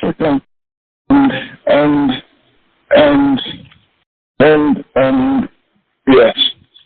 Okay. Blood pressure. I don't want you to do anything right now except sit in that car. I don't want you to move. I don't want you to get out. I don't want you to do anything but sit in that car and keep your hands on that steering wheel, okay? Okay. You hear what I'm saying? Yeah. Just keep your hands on the steering wheel. Tell me how the fight started. I was coming in the house. The alarm was off. But the alarm went off. And so I came to the house because I turned the electricity off and turned everything off, leaving. So when the alarm came on and somebody had to do something with the camera were turned around or whatever. And so I came inside the house and see that everything was on. And so ex-wife said my son was here. And so I was going inside, so I turned the lights off and we had a big about some lights or whatever. And I said no, because the lights are in my name, so I turned it off in case she could get everything in her name. And she go inside the house. She kind of jumped with me. We went to the doorway, pushed through the doorway, and her son came from behind me, and they attacked from behind me. And she pushed her, and she just said, "Get him, Jim." You know, and so he was trying to fight me, and she was trying to hold me while he was hitting me, and so they basically broke into the house, and I had the lights stuff turned on, and they turned the cameras and everything on. So now they attacked me when I went in there to turn the lights on. That's when they attacked me. Okay, and you were just trying to defend yourself? Yes, sir. Okay. Well, remember what I said. You can't control what's already been done, but you can control how we move forward from here, okay? You understand what I'm saying? Yeah. I don't want you to be alarmed by the amount of people coming. I don't want you to get scared and panic and try to run anywhere. I want you to do your best to remain as calm as you can and just sit in that vehicle until law enforcement tells you otherwise, okay? Okay. You're doing good at remaining calm so far. I don't want anything to escalate from here. Okay. And that lockbox is outside of the car, correct? Yes, sir. And there's no other weapons in the car? No. Okay. Any pets or anything in the house? No. Where do you work? I don't work anywhere. What do you do throughout the day?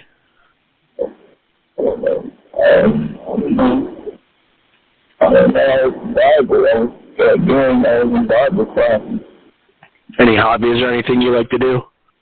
My name's Chris. I just want you to know that I appreciate you being cooperative with me and listening to me. Okay. I can start giving you directions. Okay. Enforcement's arriving on scene. I'm going to give you some instructions that they're asking me to tell you, okay? Okay. And I need you to follow these instructions to the best of your ability, okay? Okay. I want you to open your car door, and I want you to step out slowly with both of your hands up in the air, okay? Okay. Okay. Put me on speaker. Keep your phone in your left hand, okay? Okay. We'll do it right now? Yes, do it right now. Okay.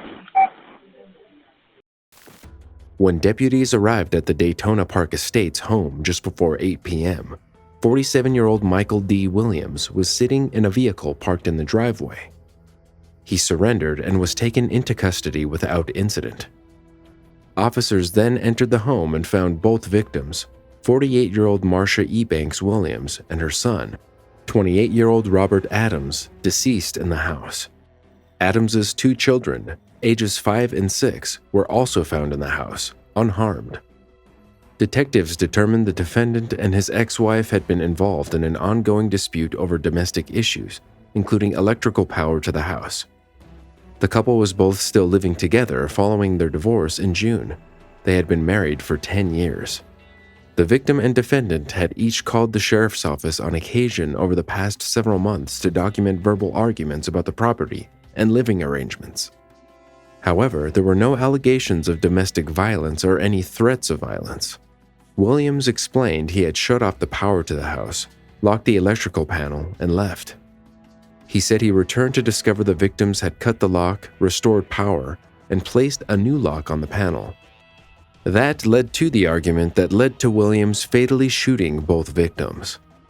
The 47-year-old said he was attacked, held down, and repeatedly punched in the face during the argument, but he did not have any apparent injuries that would indicate a significant physical altercation, other than some superficial scratches.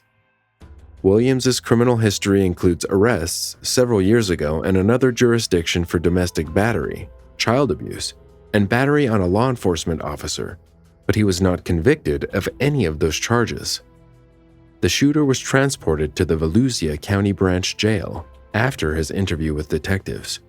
He was charged with 2 counts of first-degree murder and remained held with no bond.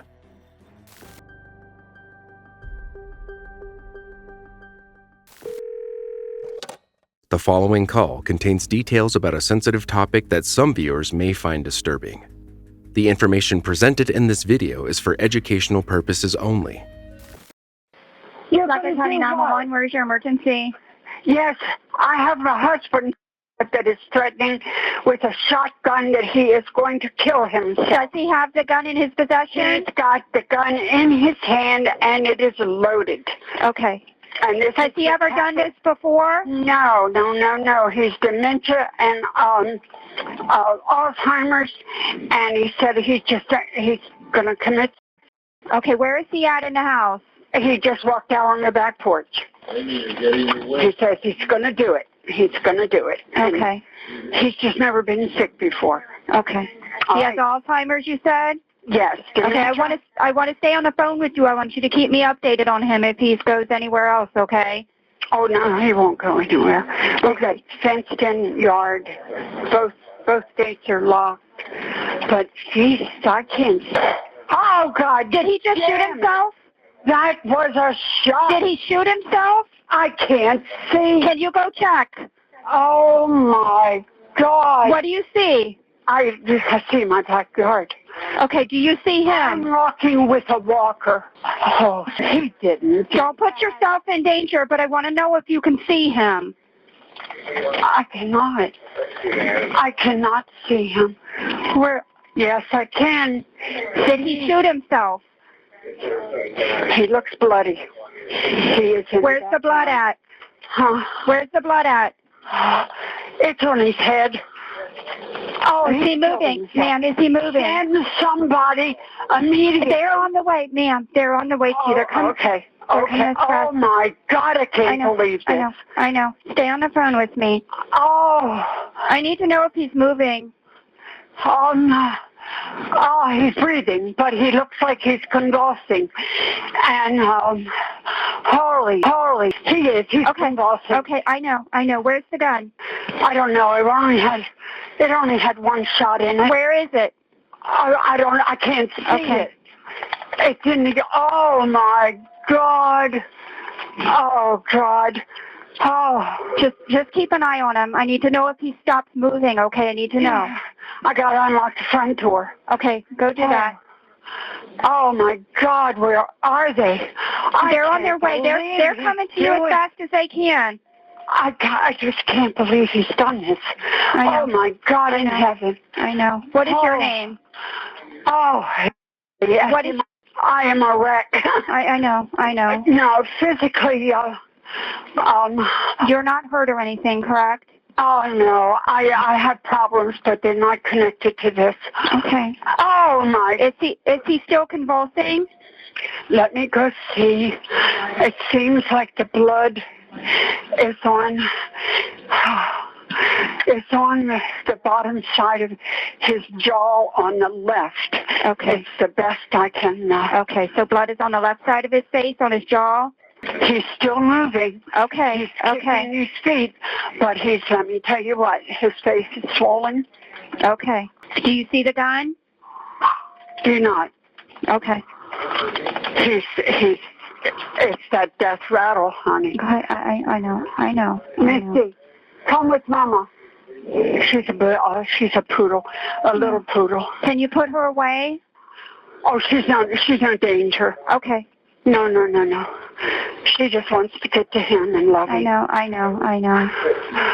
Oh my God, where are they coming from? I know. It seems like a long time, but they're coming to you as fast as they can. I have several units. Units on the way. Oh my God. I know.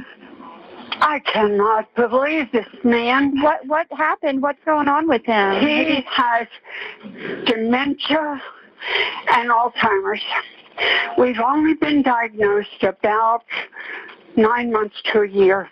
Okay. They've been working on medication to leave it, level it out. The last couple of days, he has been dehydrated. I took him, his doctor was busy or off yesterday. They told me to take him to Mediquick, and I did. Okay. They decided they could not. Can you hear me? Yes, I can hear you. Okay. I'm watching him. I know. He's not. Is he still moving? He's not moving. He's not moving at all? Yeah, he moves that time. He's swelling. His face I know. That'll swelling. happen. Yeah, I know. My unit's coming on scene, okay? Okay, I'm watching for him. All right. Front door's sitting wide open. Okay. The dog is not going to move. Okay. Misty, can you pick the dog up so the dog's not in the way? As soon as somebody comes, I am with the walker, honey. Okay. I understand. I understand. Oh my God! He said he's not going to live like this. I know. How? I told him I've been fighting for my life for 9 years. I had cancer. He helped me pull through it. Come here, Misty. Come here. Yeah, my deputy's there. Yes, okay. Yeah, so he'll be coming in, okay? All right, he's right out front. Okay. I'm going to call a neighbor. Okay. Thank you. Mm-hmm. It was April 2017, and Josie Gammon, a seasoned dispatcher at the 911 call center, had just finished speaking with a woman who had found her husband unresponsive in the bathroom. Moments after the call ended, another call came through, and Josie answered, ready to help. But this call was different. Within seconds of Josie picking up the phone, she heard a loud gunshot. Her heart raced as she tried to keep calm and focused. On the other end of the line was a woman whose husband had just taken his own life. The grief and shock in the woman's voice were palpable, and Josie knew she had to be strong for her. Despite the weight of the situation, the dispatcher remained composed and compassionate. She listened as the woman poured out her heart, and she did everything in her power to comfort her. When the paramedics arrived and pronounced the man dead, Josie took a brief break to collect herself. But her job was far from over. She returned to her desk, wiped away her tears, and resumed her 12-hour shift. It was just another day in the life of a 911 dispatcher. However, Josie's incredible strength and professionalism did not go unnoticed. Sheriff Rick Stelly decided to spend 4 hours at the 911 dispatch center to mark his 100th day in office. As he listened in on the calls involving deaths, he was struck by the gravity of the situations and in awe of Josie's ability to handle them with grace and compassion. Josie Gammon may not wear a cape, but she is a true hero in every sense of the word. Sadly, the same can't be said for the next calls.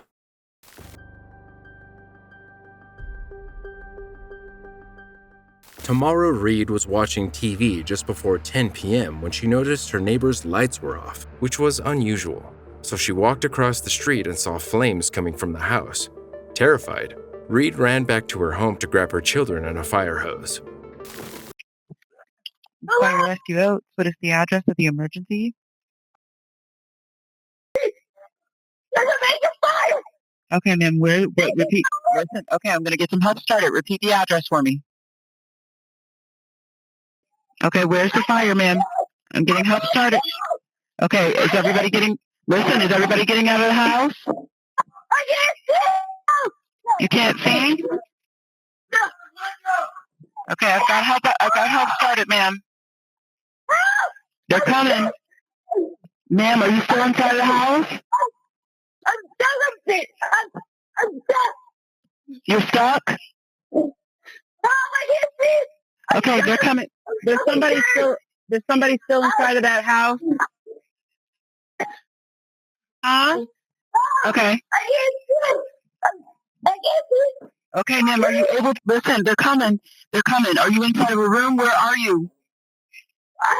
I'm in the bathroom. You're in the bathroom? Okay, listen. Are you in the bathroom? Okay, it's the second floor? You're on the second floor in the bathroom? Okay. Okay, they're coming. Okay, listen. Ma'am, listen. Are you able to block this? Ma'am, listen. Ma'am. Okay, Jennifer. Ma'am, can you block the smoke from coming in? No, ma'am, I can't. Okay, try your best to block. Use the towels or something like that to block the smoke from coming in. They're coming. Ma'am, they're coming. Try your best to remain calm. Stay on the line with me and remain calm. They're coming. They're coming. I promise you. Ma'am, they're coming right now. They're coming. Get low. Can you get low to the ground? Okay, can you get lower? Okay, back away from it. Do the best you can. Okay, you said you're on the second floor in the bathroom. Is that correct?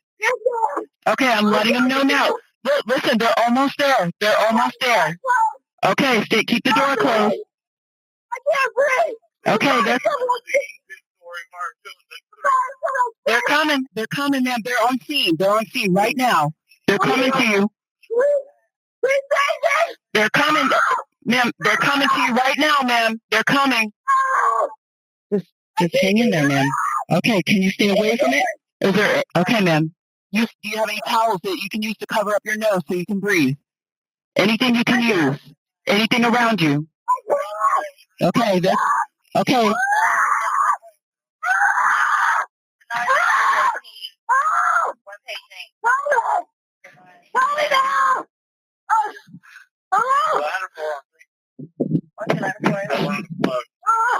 Are you just hang in there, okay? Stay with me, ma'am.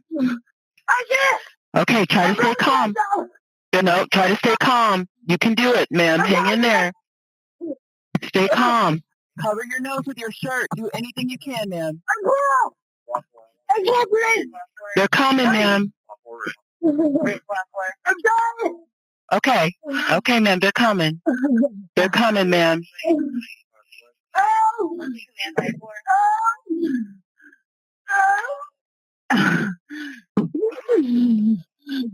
Are they in 1102?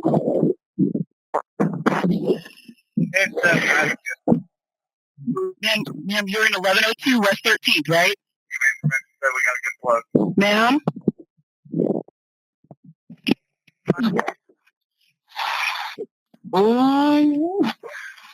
Ma'am, can you hear me? Ma'am? There's still somebody up in there, I think. Command, your units come from 12 up there. Ma'am, if you can talk to me, are you still there?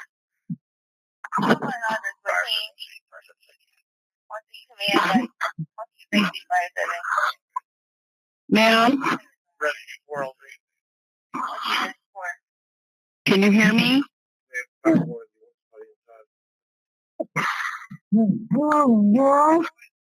Hang in there. They're coming to you now.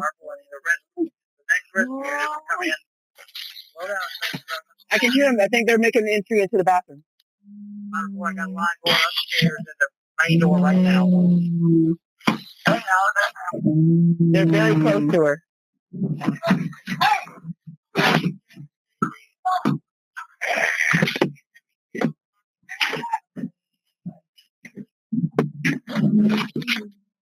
The neighbors tried their best to get into the house in the 1500 block of 21st Street West on North Side, but the smoke, fire, and burglary bar doors were holding them back.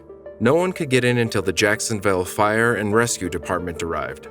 Firefighters pulled 3 people from inside the home, 2 very young children under 10 years old and an elderly woman in her 70s, and they were taken to the hospital. She was later identified as 78-year-old Geneva Campbell. A local pastor said the victim had just had some medical procedures to help with swelling in her legs and couldn't get around. She was alone with her grandchildren. Campbell was pronounced dead in the hospital days later. The children were said to be in critical condition. Weeks later, the children's mother, Tiffany Height, said they were recovering.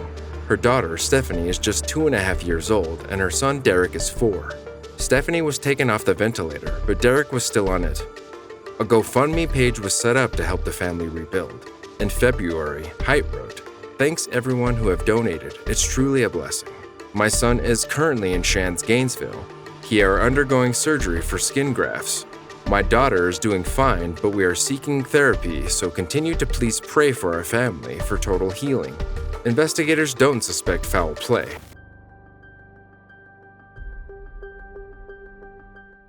Dispatcher Alan Ballard fielded a 911 call from a woman reporting that her coworker had been kidnapped in January 2009. Ballard was skeptical and waited 23 minutes to enter the incident and classified it as a suspicious incident. It took almost 4 hours for the police to find the kidnapped 24-year-old woman. And the police is being recorded. How can I help you?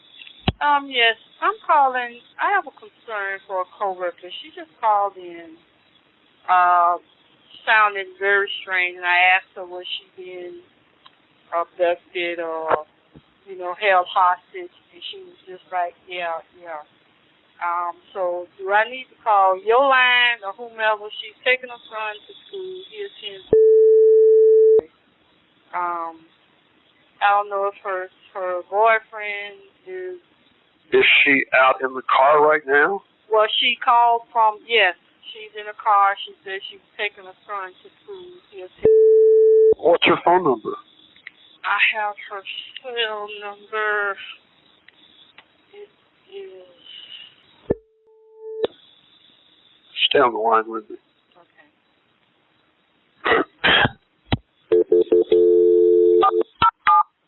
I can take the call right now, but you can leave me a number or a name, and I'll get back to you.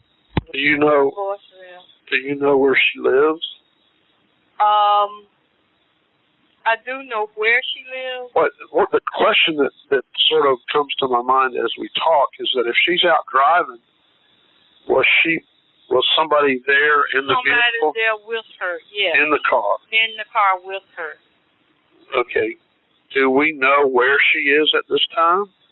All I know is she said she was taking her son to school. Now, what her exact location is right now, that I don't know. But do we know what kind of car she's in? She drives Toyota Corolla. Is it newer or older? It's a new one. But you know what? I don't know if she's in her car. And I show that you're calling from. So she works here. What does she do there? She's a tech, nursing assistant. She's a nurse assistant? Yes. What's her name? How do you spell it? She said she was taking her child to Blankner. Yes. What time did you talk to her? It wasn't even 5 minutes ago. Has she had trouble, to your knowledge, in her personal life? Only thing I know is she's been trying to get him to move out, and he wouldn't leave. And so I don't know if things just have escalated. Well, she said starting the new year, What's your name, ma'am? my name is, You're her supervisor I'm one of the nurses. that she works for? Yes. Okay, do you know her address at home? And is she a black female? Yes. Okay, you know her date of birth? I can get that. Of course, anything that would help us locate her. We'll go check her residence for her well-being. Hold on. I think she's 33, so I think, I know it's Circle. She lives in some condos right there. I know how to get there. I just don't know the address. You don't have that in your files here? We're calling Human Resources now to see if we can get it. Do we know the name of the person that she's living with? This is all I know. I don't remember who it was. Has she had a situation similar to this before? Not that I'm aware of. Did she sound overtly She just, worried or just distant? she could barely talk. What made you say, are you being held hostage? Because of how she sounds. She was like, I'm like, hello. What did she say to you on the phone? She was calling to ask about another coworker, and she just was really hesitant. And I was. What did she, when you picked up the phone, what did she open up with? Well, she did. She was, and I'm like, hello, and she just said, yeah. So I'm like, what is going on here? What's going on? Are you being held hostage? Are you in trouble? You being kidnapped? Well, she kept saying, yeah. And I said, well, is it? And she, yeah. And it was nothing besides, yeah. But like I said, she just was not communicating with us. So when she called, did she say anything to you at all? Besides, she was taking her son to school. She said, this is, Yeah. I'm taking my son to school. Right. Then what? Nothing else. I started asking her questions, and she just wouldn't say anything else. Is it normal that she would call to tell you she's taking the child to school? No, because we know that. She does that every morning. Before she comes to work? Yes. That address. And that's why I told her I'm going to call and have the police meet you at the school. So. But we don't know what kind of vehicle she's in. And her father he's here from Jamaica, so he will probably be at the house. Where lives with her? Yeah. All right. I'm going to work on this, and if you hear anything, call me back. My name is, and I'll be here till 3. Okay. Bye-bye.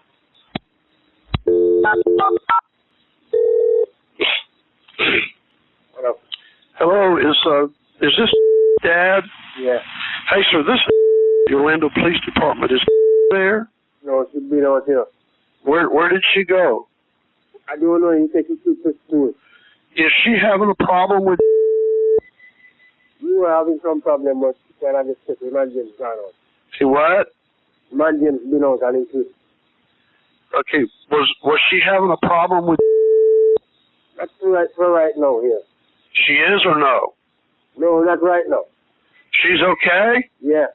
Well, she called her supervisor acting like she was having trouble or something. Okay. Okay, is with her? No. Where's? No, yeah, both of them been out. So is with her? Yeah. Okay, so she's not there now. Was she going to go to work today? No, I don't think so. Why not? You know, imagine says she's going for some business. She does what? Says she's going to look for some business. What was she going to go do with? Both of them do not. They're going to take care of some business. Now they take it to school. Okay, was holding her against her will? No. So they were okay when she left? Yes, sir. Can I get your name, sir? My name is... Okay. And you're certain that she's not in trouble? No, not right now. She is not in trouble? No, sir. Not I see. She made her supervisor think she was in trouble. I don't know about that. Do you know ever have any guns or anything like that? No, sir. Has he ever hit her? No, I don't know of that. I just been up here about 3 months now. I came up here the 3rd of November. Were her and on good terms this morning? Yeah, they were on good terms this morning. They weren't fighting or anything? No, sir. I may call you back. If turns, will you call me back at the police department? I'll tell her when to come. Huh? When to come, I'll tell her to call you. Well, I want you to call me if she comes. Hold on, let me get a pen. Yeah, you can start now. Okay, 321. 3, 2, 1. 235. 2, 3, 5. 235, right? 5300. Okay. But her left on good terms, is that correct? Yes, sir. All right, you make sure you let me know either way, all right? Okay, I'll call you when you come in. It's important. Okay. Bye-bye. Thanks. I can't take your call right now, but you can leave me a number or a name, and I'll get back with you. Have a blessed day. This is the Orlando Police Department. I know that you're probably out with. It's very important that you call me back because we're looking for you. Your supervisor at work thinks you may be having a problem with being held against your will. Call me as soon as possible so that we can remedy this situation. 321-235-5300, 321-235-5300. And again, my name is the Orlando Police Department. Thank you.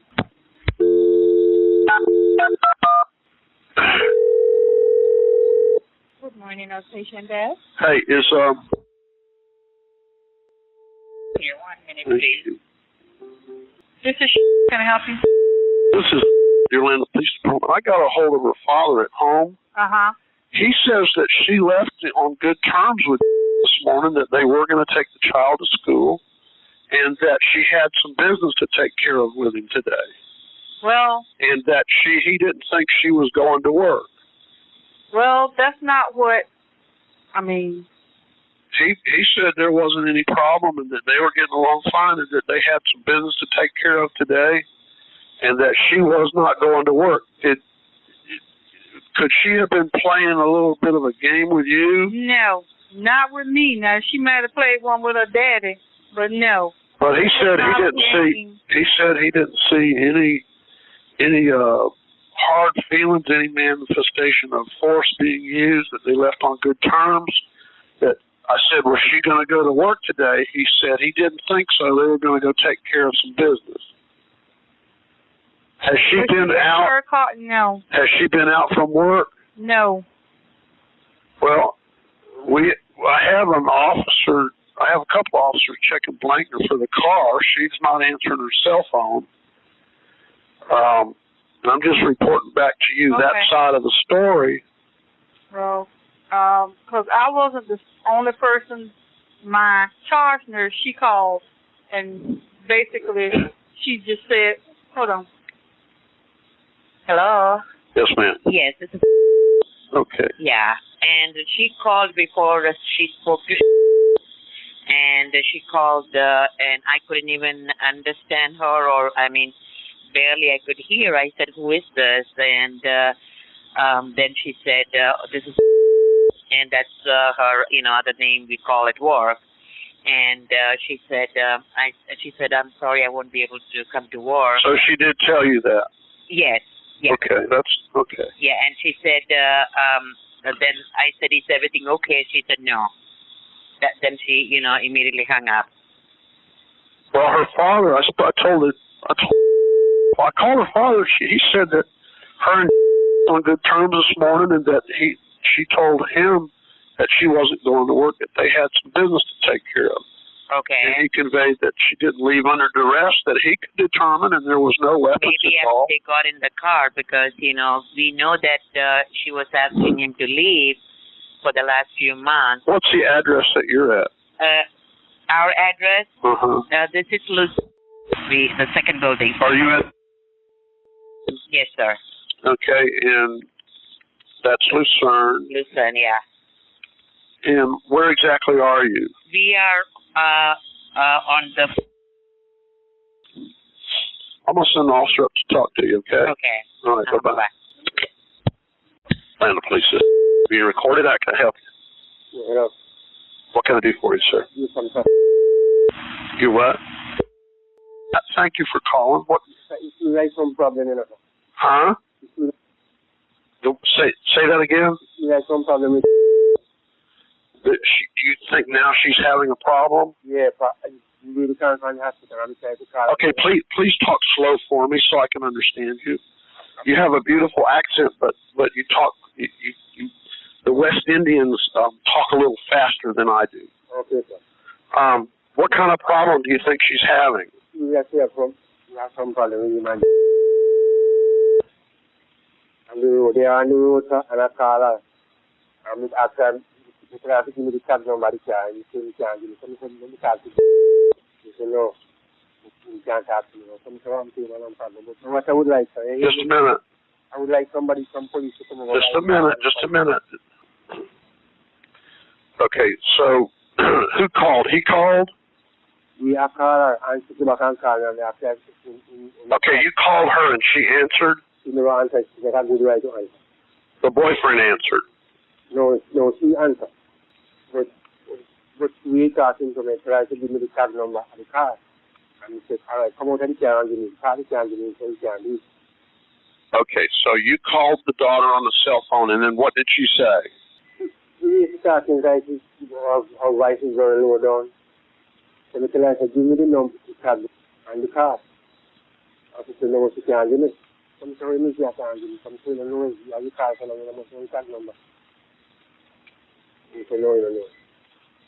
But the lady from the hospital called me back and told me somebody could have... Please talk slow. Please make yourself talk slow. So some used to call her like the whole hospital. So what I would like is... Just a minute, okay. So she said that she couldn't give you the tag number because the boyfriend wouldn't let her? She told me that, but it must be something like that. Did you talk to the boyfriend? He said, I've already talked to him. He said, no, we can't talk to him. What did he say? He said, no, you can't talk to him, no. She said you can't talk to the boyfriend? Yes, sir. What, no. Did she say where she was? She said downtown Orlando, sir. She's where? Downtown Orlando. Downtown? Yes, sir. How long ago did the call came in? About 5 minutes, about 10 minutes ago, sir. And the daughter said she was downtown? Yes, sir. In downtown Orlando? In downtown Orlando? Yes, sir. Okay, anything else that she said? Sir? Anything else that she said? I tell her to call a lady over by the hospital. I have police officers talking to her supervisors at the hospital. Yes, sir. But you called her, and what, she acted like she was in trouble? Yes, sir. What kind of trouble do you think she's in? The other night, one night, from the night we were here, and the man said, like, he was drunk, very drunk, and he said, "What a kill all of us." He said that? Yes, sir. So they asked him about it yesterday morning, and he said, "Boy, I don't remember saying that." He did say that when he was very drunk? Yeah, he was in Alpha. He told me my son was there when he said that. And he really said to my son, "This is what I said to you about." You remember him saying he was going to kill family members? He said, "What a kill all of us, sir." I told him about it yesterday. You told him about it? Yes, sir. And what did he say? He said, "I remember nothing about that." And he said, "But you were doing alcohol." He said he didn't remember any of that? Right. And he said that he was sorry. Okay, what do you think has happened right now? What do you think is going on right now? Huh? I couldn't say nothing. Just to leave out and fix the car. Right, we have some problem. I wonder if she'll answer me right now. Let's see if we can get her on the phone. Hold on. Don't hang up.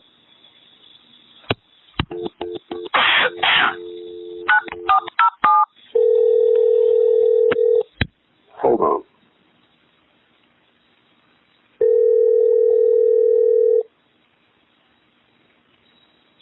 Hello? Hey. Yes.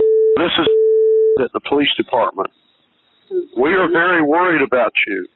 Okay, how can I help you? Okay, are you there, Dad? Yes, sir. Okay, your dad and I are both worried about you. We have 2 policemen talking with your supervisors right now, looking all over for you. Okay. So what is going on? Not much. Okay, well, we are under the impression that you're being held against your will. Yes. Okay, you need to talk to me straight up. Okay, are you being held against your will? Yes, I have. Okay, where are you right now? Hello? I gotta go. Tell me where you are. I gotta go. We are launching a major search for you. I gotta go. What's going on? Tell me. I gotta go. I gotta go. Don't hang up. Don't hang up. What is going on? Dad. Okay,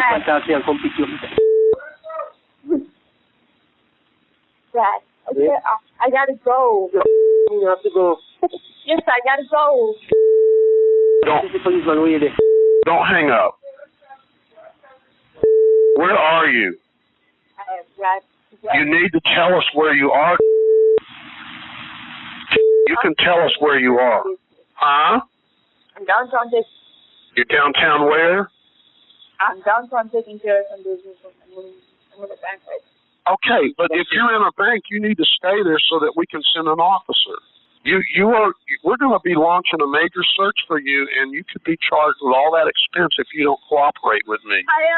I am. Listen to me. Your work center is worried about you. I have 2 policemen out there looking for you right now. I've got to get off the phone. No, if you're in a bank, you're in a safe and secure location. You need to tell me where you are and not hang this phone up or you're going to be in some serious trouble. Don't do that, man. Do not hang the phone up. Don't do that, man. The policeman come to you, man. I want you, man. Wait, I don't want to talk. You gotta chill out right now. Come on. Listen to me. We can't chill out. We have to look for you just like we did the little girl that was missing. And if you hang up, you are creating a whole lot of work for a lot of people. I just want. We need to make sure that you're okay, and then you can do anything you want. I'm okay. No. You need to stay where you are so that we can come make sure you're okay. Okay, where are you? I need to send an officer to you, and you need to tell me where you are. What? Dad, tell her to stay on the phone. Listen.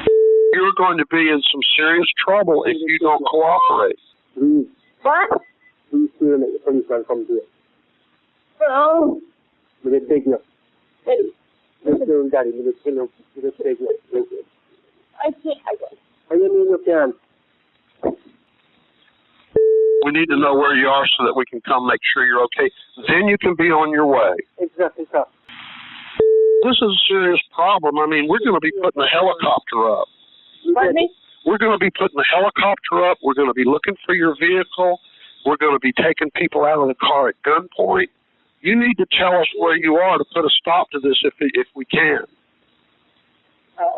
It's that serious.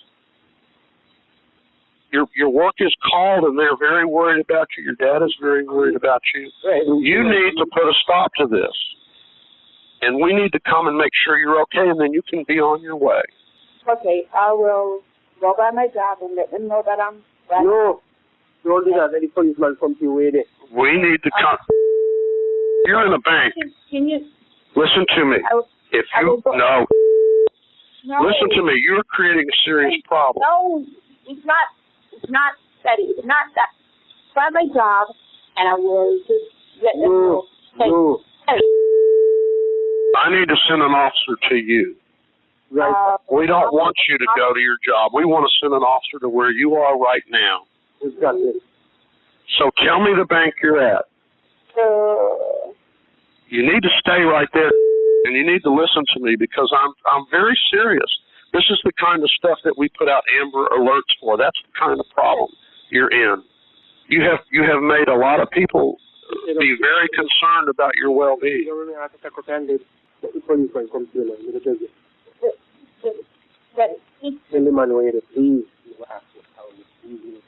you're in a bank in downtown Orlando, that's where you need to stay because you're with a bunch of people. What? No. I did what? What did you say there? My family did what? Your dad is very, very worried about you, and you are making us do a lot of. What are you talking about? You are making us do a lot of work that we don't need to be doing. Okay. Don't do anything. I'm fine. No. I thought. No. I will get a. Can I call you? No. Who's up? Daddy, I don't know. Okay then. You know what? I'm fine. I'm perfectly fine. You're fine. Just stop worrying. I'm fine. You're fine. Daddy, okay. Just forget about everything. No, we can't do that. It's not that simple. We're going to continue looking for you until we make sure you're okay. So we can't just stop looking for you.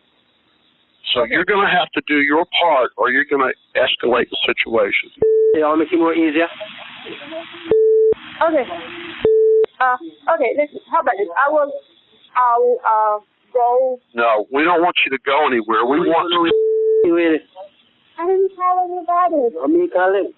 I'm just telling you. Listen, I don't know. Can I just go outside and something? Hello? I'll send an officer to meet with you, but you've got to tell me where you are. I need to go. You need to tell me where you are, or we're continuing to escalate the situation. Don't do that. We have no choice. But you don't want to cooperate. If you don't meet with an officer, we have no choice. Okay, I will do that. I need to know where you are right now. Listen. I'm gonna. What? What do you mean you can't? Yes, I can. What do you mean you can't? No, listen. Something is wrong. Police, Mr. Police, Officer Police. I'm hearing you. She's not helping us. We're launching a major search. Can you change her?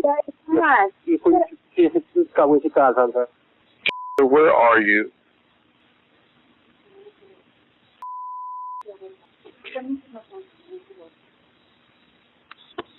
Hello? Hello? There's nobody out here.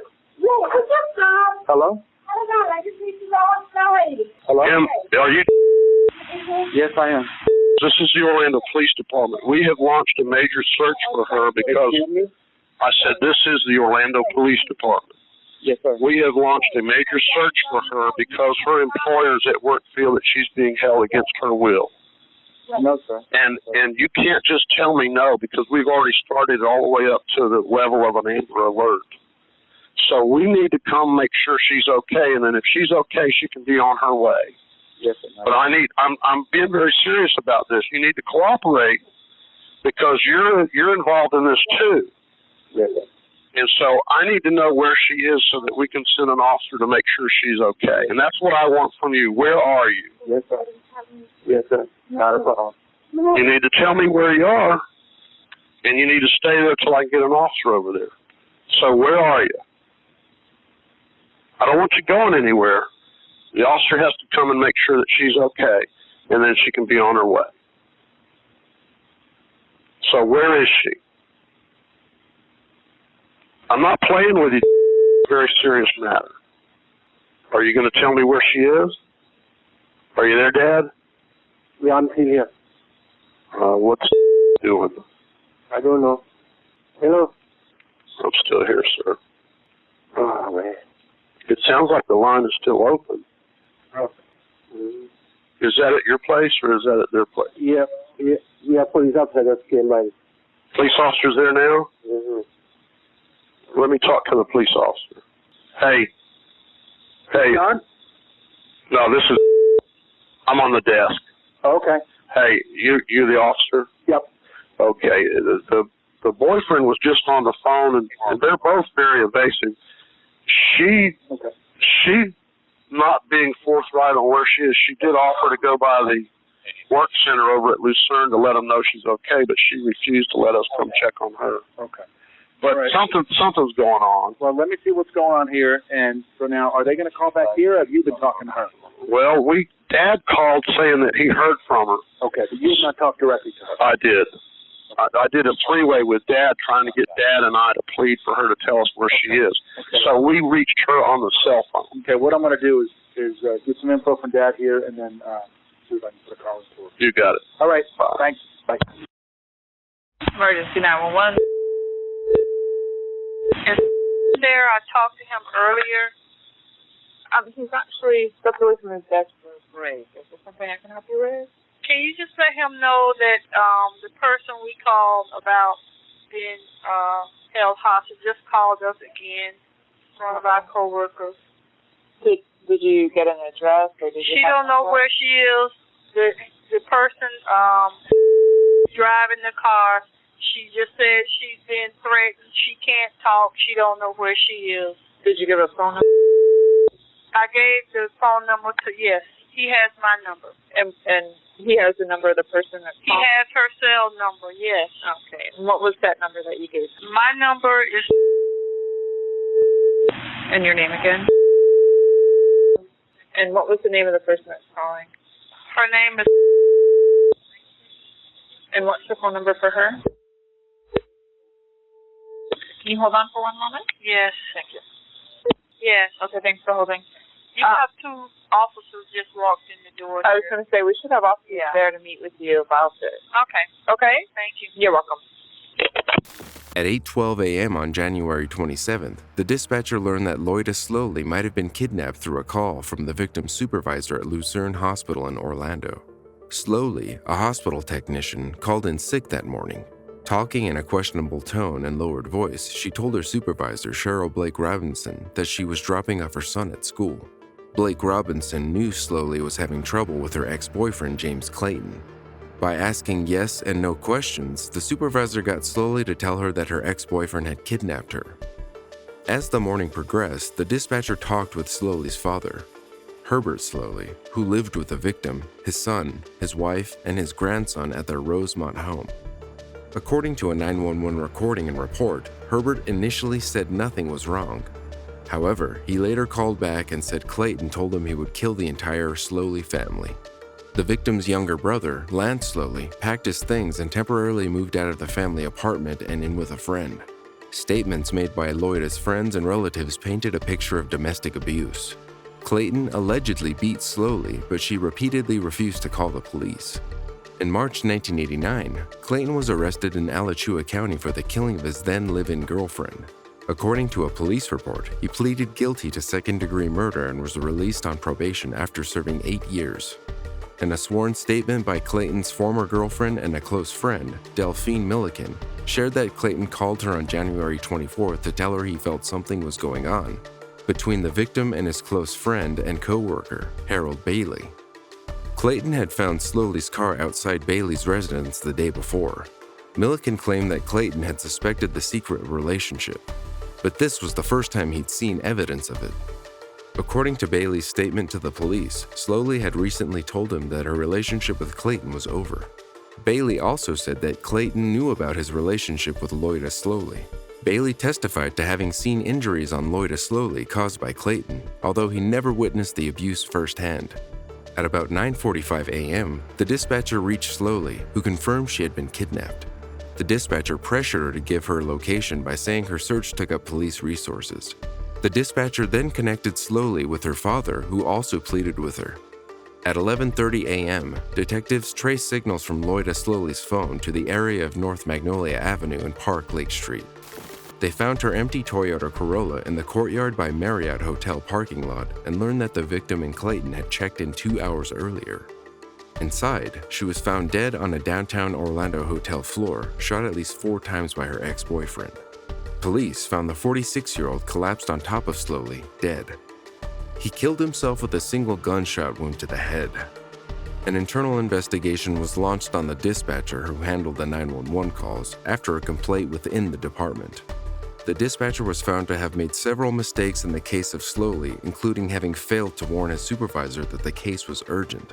Meanwhile, Slowly will never see justice for the brutal killing of Loida.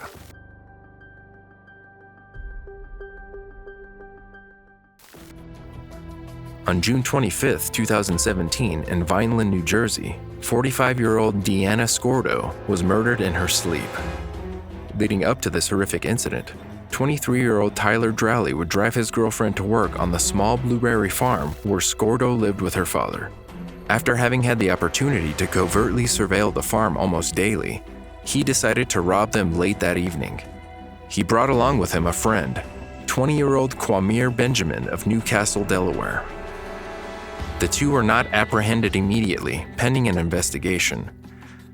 Drowley reportedly drove his girlfriend to work the day after the robbery and murder in order to show the innocence he would later attempt to convey in court.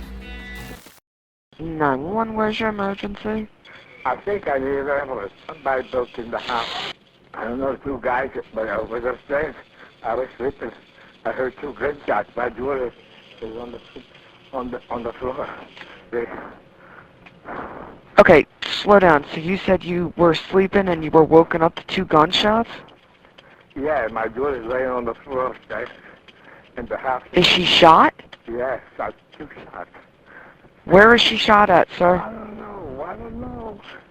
She's shot twice? You don't know where? No, I don't know. On her body? I guess when I just fired 2 shots, she started talking to me.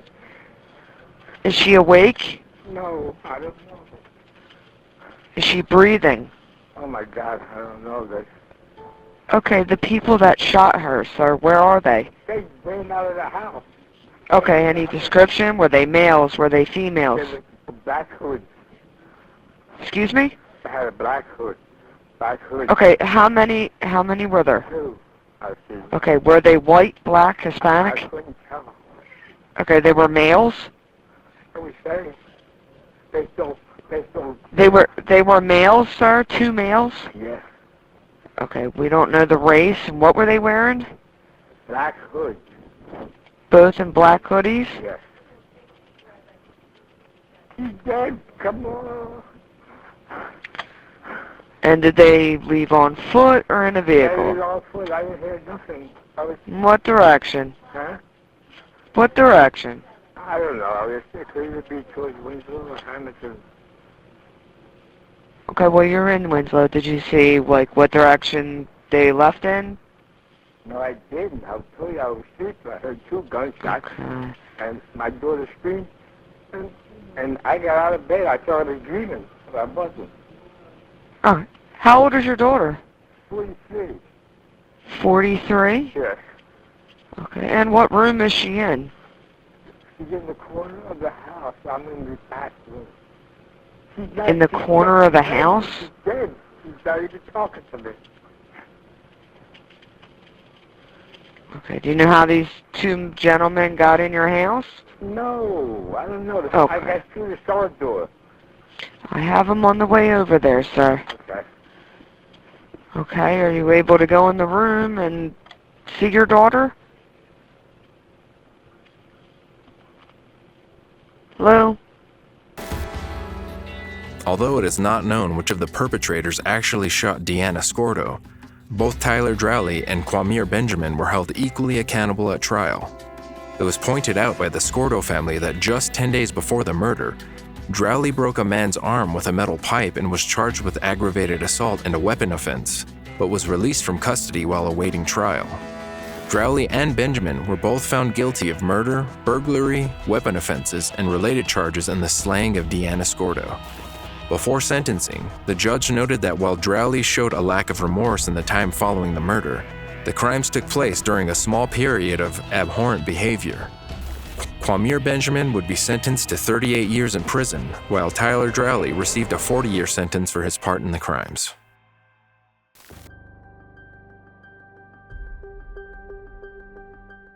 On the afternoon of January 26, 2015 in Oregon City, Oregon, a vehicle chase took place between estranged couple Jan and Timothy Moffitt. After 35 years of marriage, fraught with abuse allegations, Jan ended their marriage and took out a restraining order against her 55-year-old ex-husband. Determined to ignore the order, Timothy chased down the 50-year-old woman, eventually crashing into her SUV and opening fire. Jan was able to contact 911 as the incident unfolded. 911, what's the location of the emergency? Help me! Yes, what address do you need help? I'm not on an address, I'm on the road on Myers Road! He's trying to kill me! Which road are you on? Myers Road in Oregon City! Okay, do you have an address? Listen. Coffee lane, come on, get a coffee here now! Okay, who's trying to kill you? My husband! He's trying to take a truck! Okay, what? He's trying to kill me! Come on! And what kind of gun does he have? Ma'am? Ma'am? I've got... Ma'am, take a deep breath so I can understand you. Ma'am? I've already got help coming. I need you to tell me wire and what? On Glenn. I'm on Glenn. Wire. Just a minute. I'm walking. He shot me. Okay, you're on fire at Glenview Court? He shot me. Okay, where did he shoot you? In the chest. In the chest? He's over there.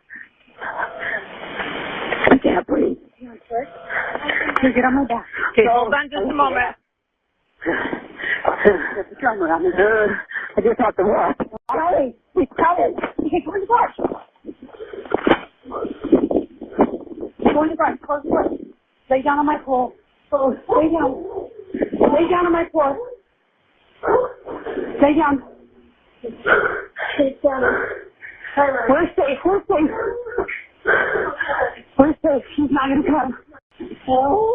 And did this start at their home? Or was she riding in the truck with him and she got out or what? No, I can't. You need to get calm for your blood. You need to calm yourself now, okay?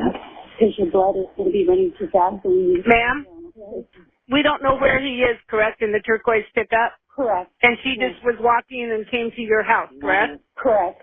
And you don't know these people at all, right? She was just on the street and came to your house? Correct. Okay. I just came home and started walking down the street. Okay. How is she doing? A lot of pain, there's a lot of blood. Okay. Come through her back. Like about how much blood would you say? A lot. I don't even know. It's so fast. The police are out there. I can hear them. They're making sure it's safe. Okay? I'm checking with the radio dispatcher to see when it's okay for you to open the garage door, okay? My name's Andy. I'm a detective at the Oregon City Police Department. Hi. We're going to help you, okay? I'm a heart transplant patient. Hey, she has a heart transplant. Maybe let him know. I can't. In through your nose, out through your mouth. Timothy Moffitt shot his ex-wife Jan 4 times before turning the gun on himself. The incident triggered the deployment of the county SWAT team and put several nearby buildings on lockdown. Still alive, the Moffitts were rushed to the hospital with both of them in critical condition. Jan's condition eventually stabilized, but Timothy was not so lucky. With Timothy in a coma and not expected to recover, Jan was forced to make the decision to take her ex-husband off of life support. Reports of there being a history of abuse inflicted on Jan by Timothy were confirmed during the course of the investigation.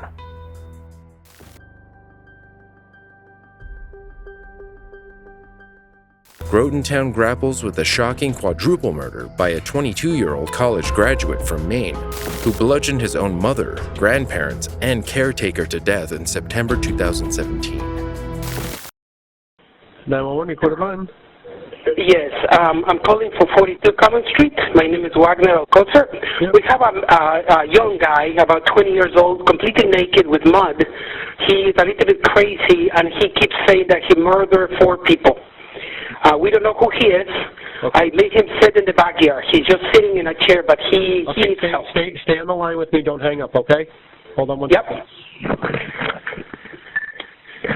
We got into the units. You can head over to 42 Common Street. I believe it's going to be a psychiatric issue. I got a male party, no clothing on, covered in mud, yelling at somebody at a house at 42 Common Street.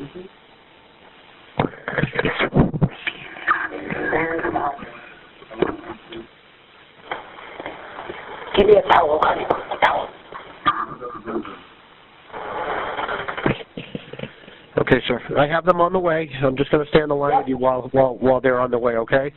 Okay. I'm going to give the kid a towel.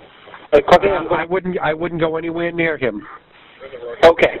Do not go anywhere near him. Okay, that's fine. I'm looking it through the window. He's sitting in the backyard. That's fine. Just let him sit there.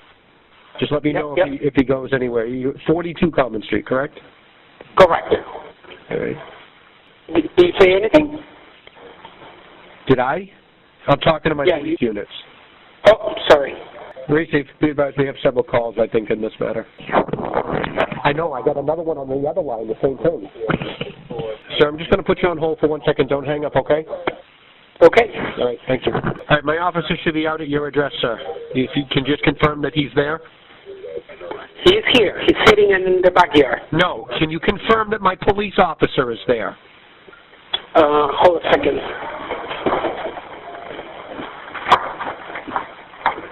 Not yet. 42. Yeah, you watch him a second. That's affirmative. He should be out in the driveway, sir. Nope, there's nobody in the driveway. 42 Common Street in Groton. That's what I just told him. Nope, there's nobody here. I'm right in the driveway looking to the street. 116, a reporting party should be in the driveway. Yeah, I see the police officer. All right, sir, I'm going to hang up with you. Okay. All right, thank you. Bye.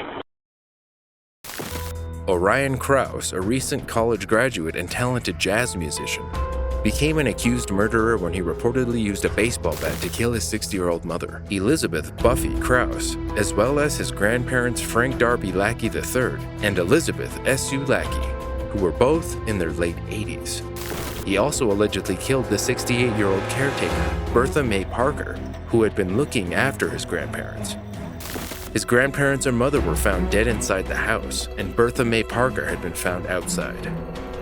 According to detectives, Krause's mother, Elizabeth, had frantically called police one day prior to the incident reporting concerns about her son, who had left their Rockport home. The following morning, she had managed to make contact with her son, who told her that he was in the greater Boston area and asked if she would come get him. The original plan was for the two to return to their Rockport home, but the decision was made to visit Orion's grandparents in Groton before going home. Krause allegedly appeared at Wagner Alcocer's home, which neighbored the Groton home, naked and muddy, confessing that he had killed 4 people. The people of the quiet town of Groton held a weekend vigil in honor of the lost members of their community, with police watching over them. Townspeople expressing their shock as Groton had not had a murder in over 20 years.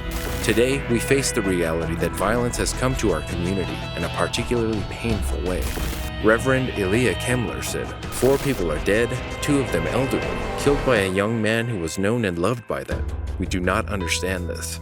Krause allegedly appeared unfazed in court, where it was announced that he would undergo a psychiatric evaluation at Bridgewater State Hospital, and was also being held without bail. Aidan Kaczynski, an old friend of the killer, reported shock and disbelief at hearing the news, stating his heartbreak over the charges against Krause. He described him as a passionate jazz drummer and mild-mannered all around. Many others described him as a kind and gentle person. As of April 2021, A trial has been tentatively set for September and will be held at Middlesex County Superior Court in Lowell, Mass.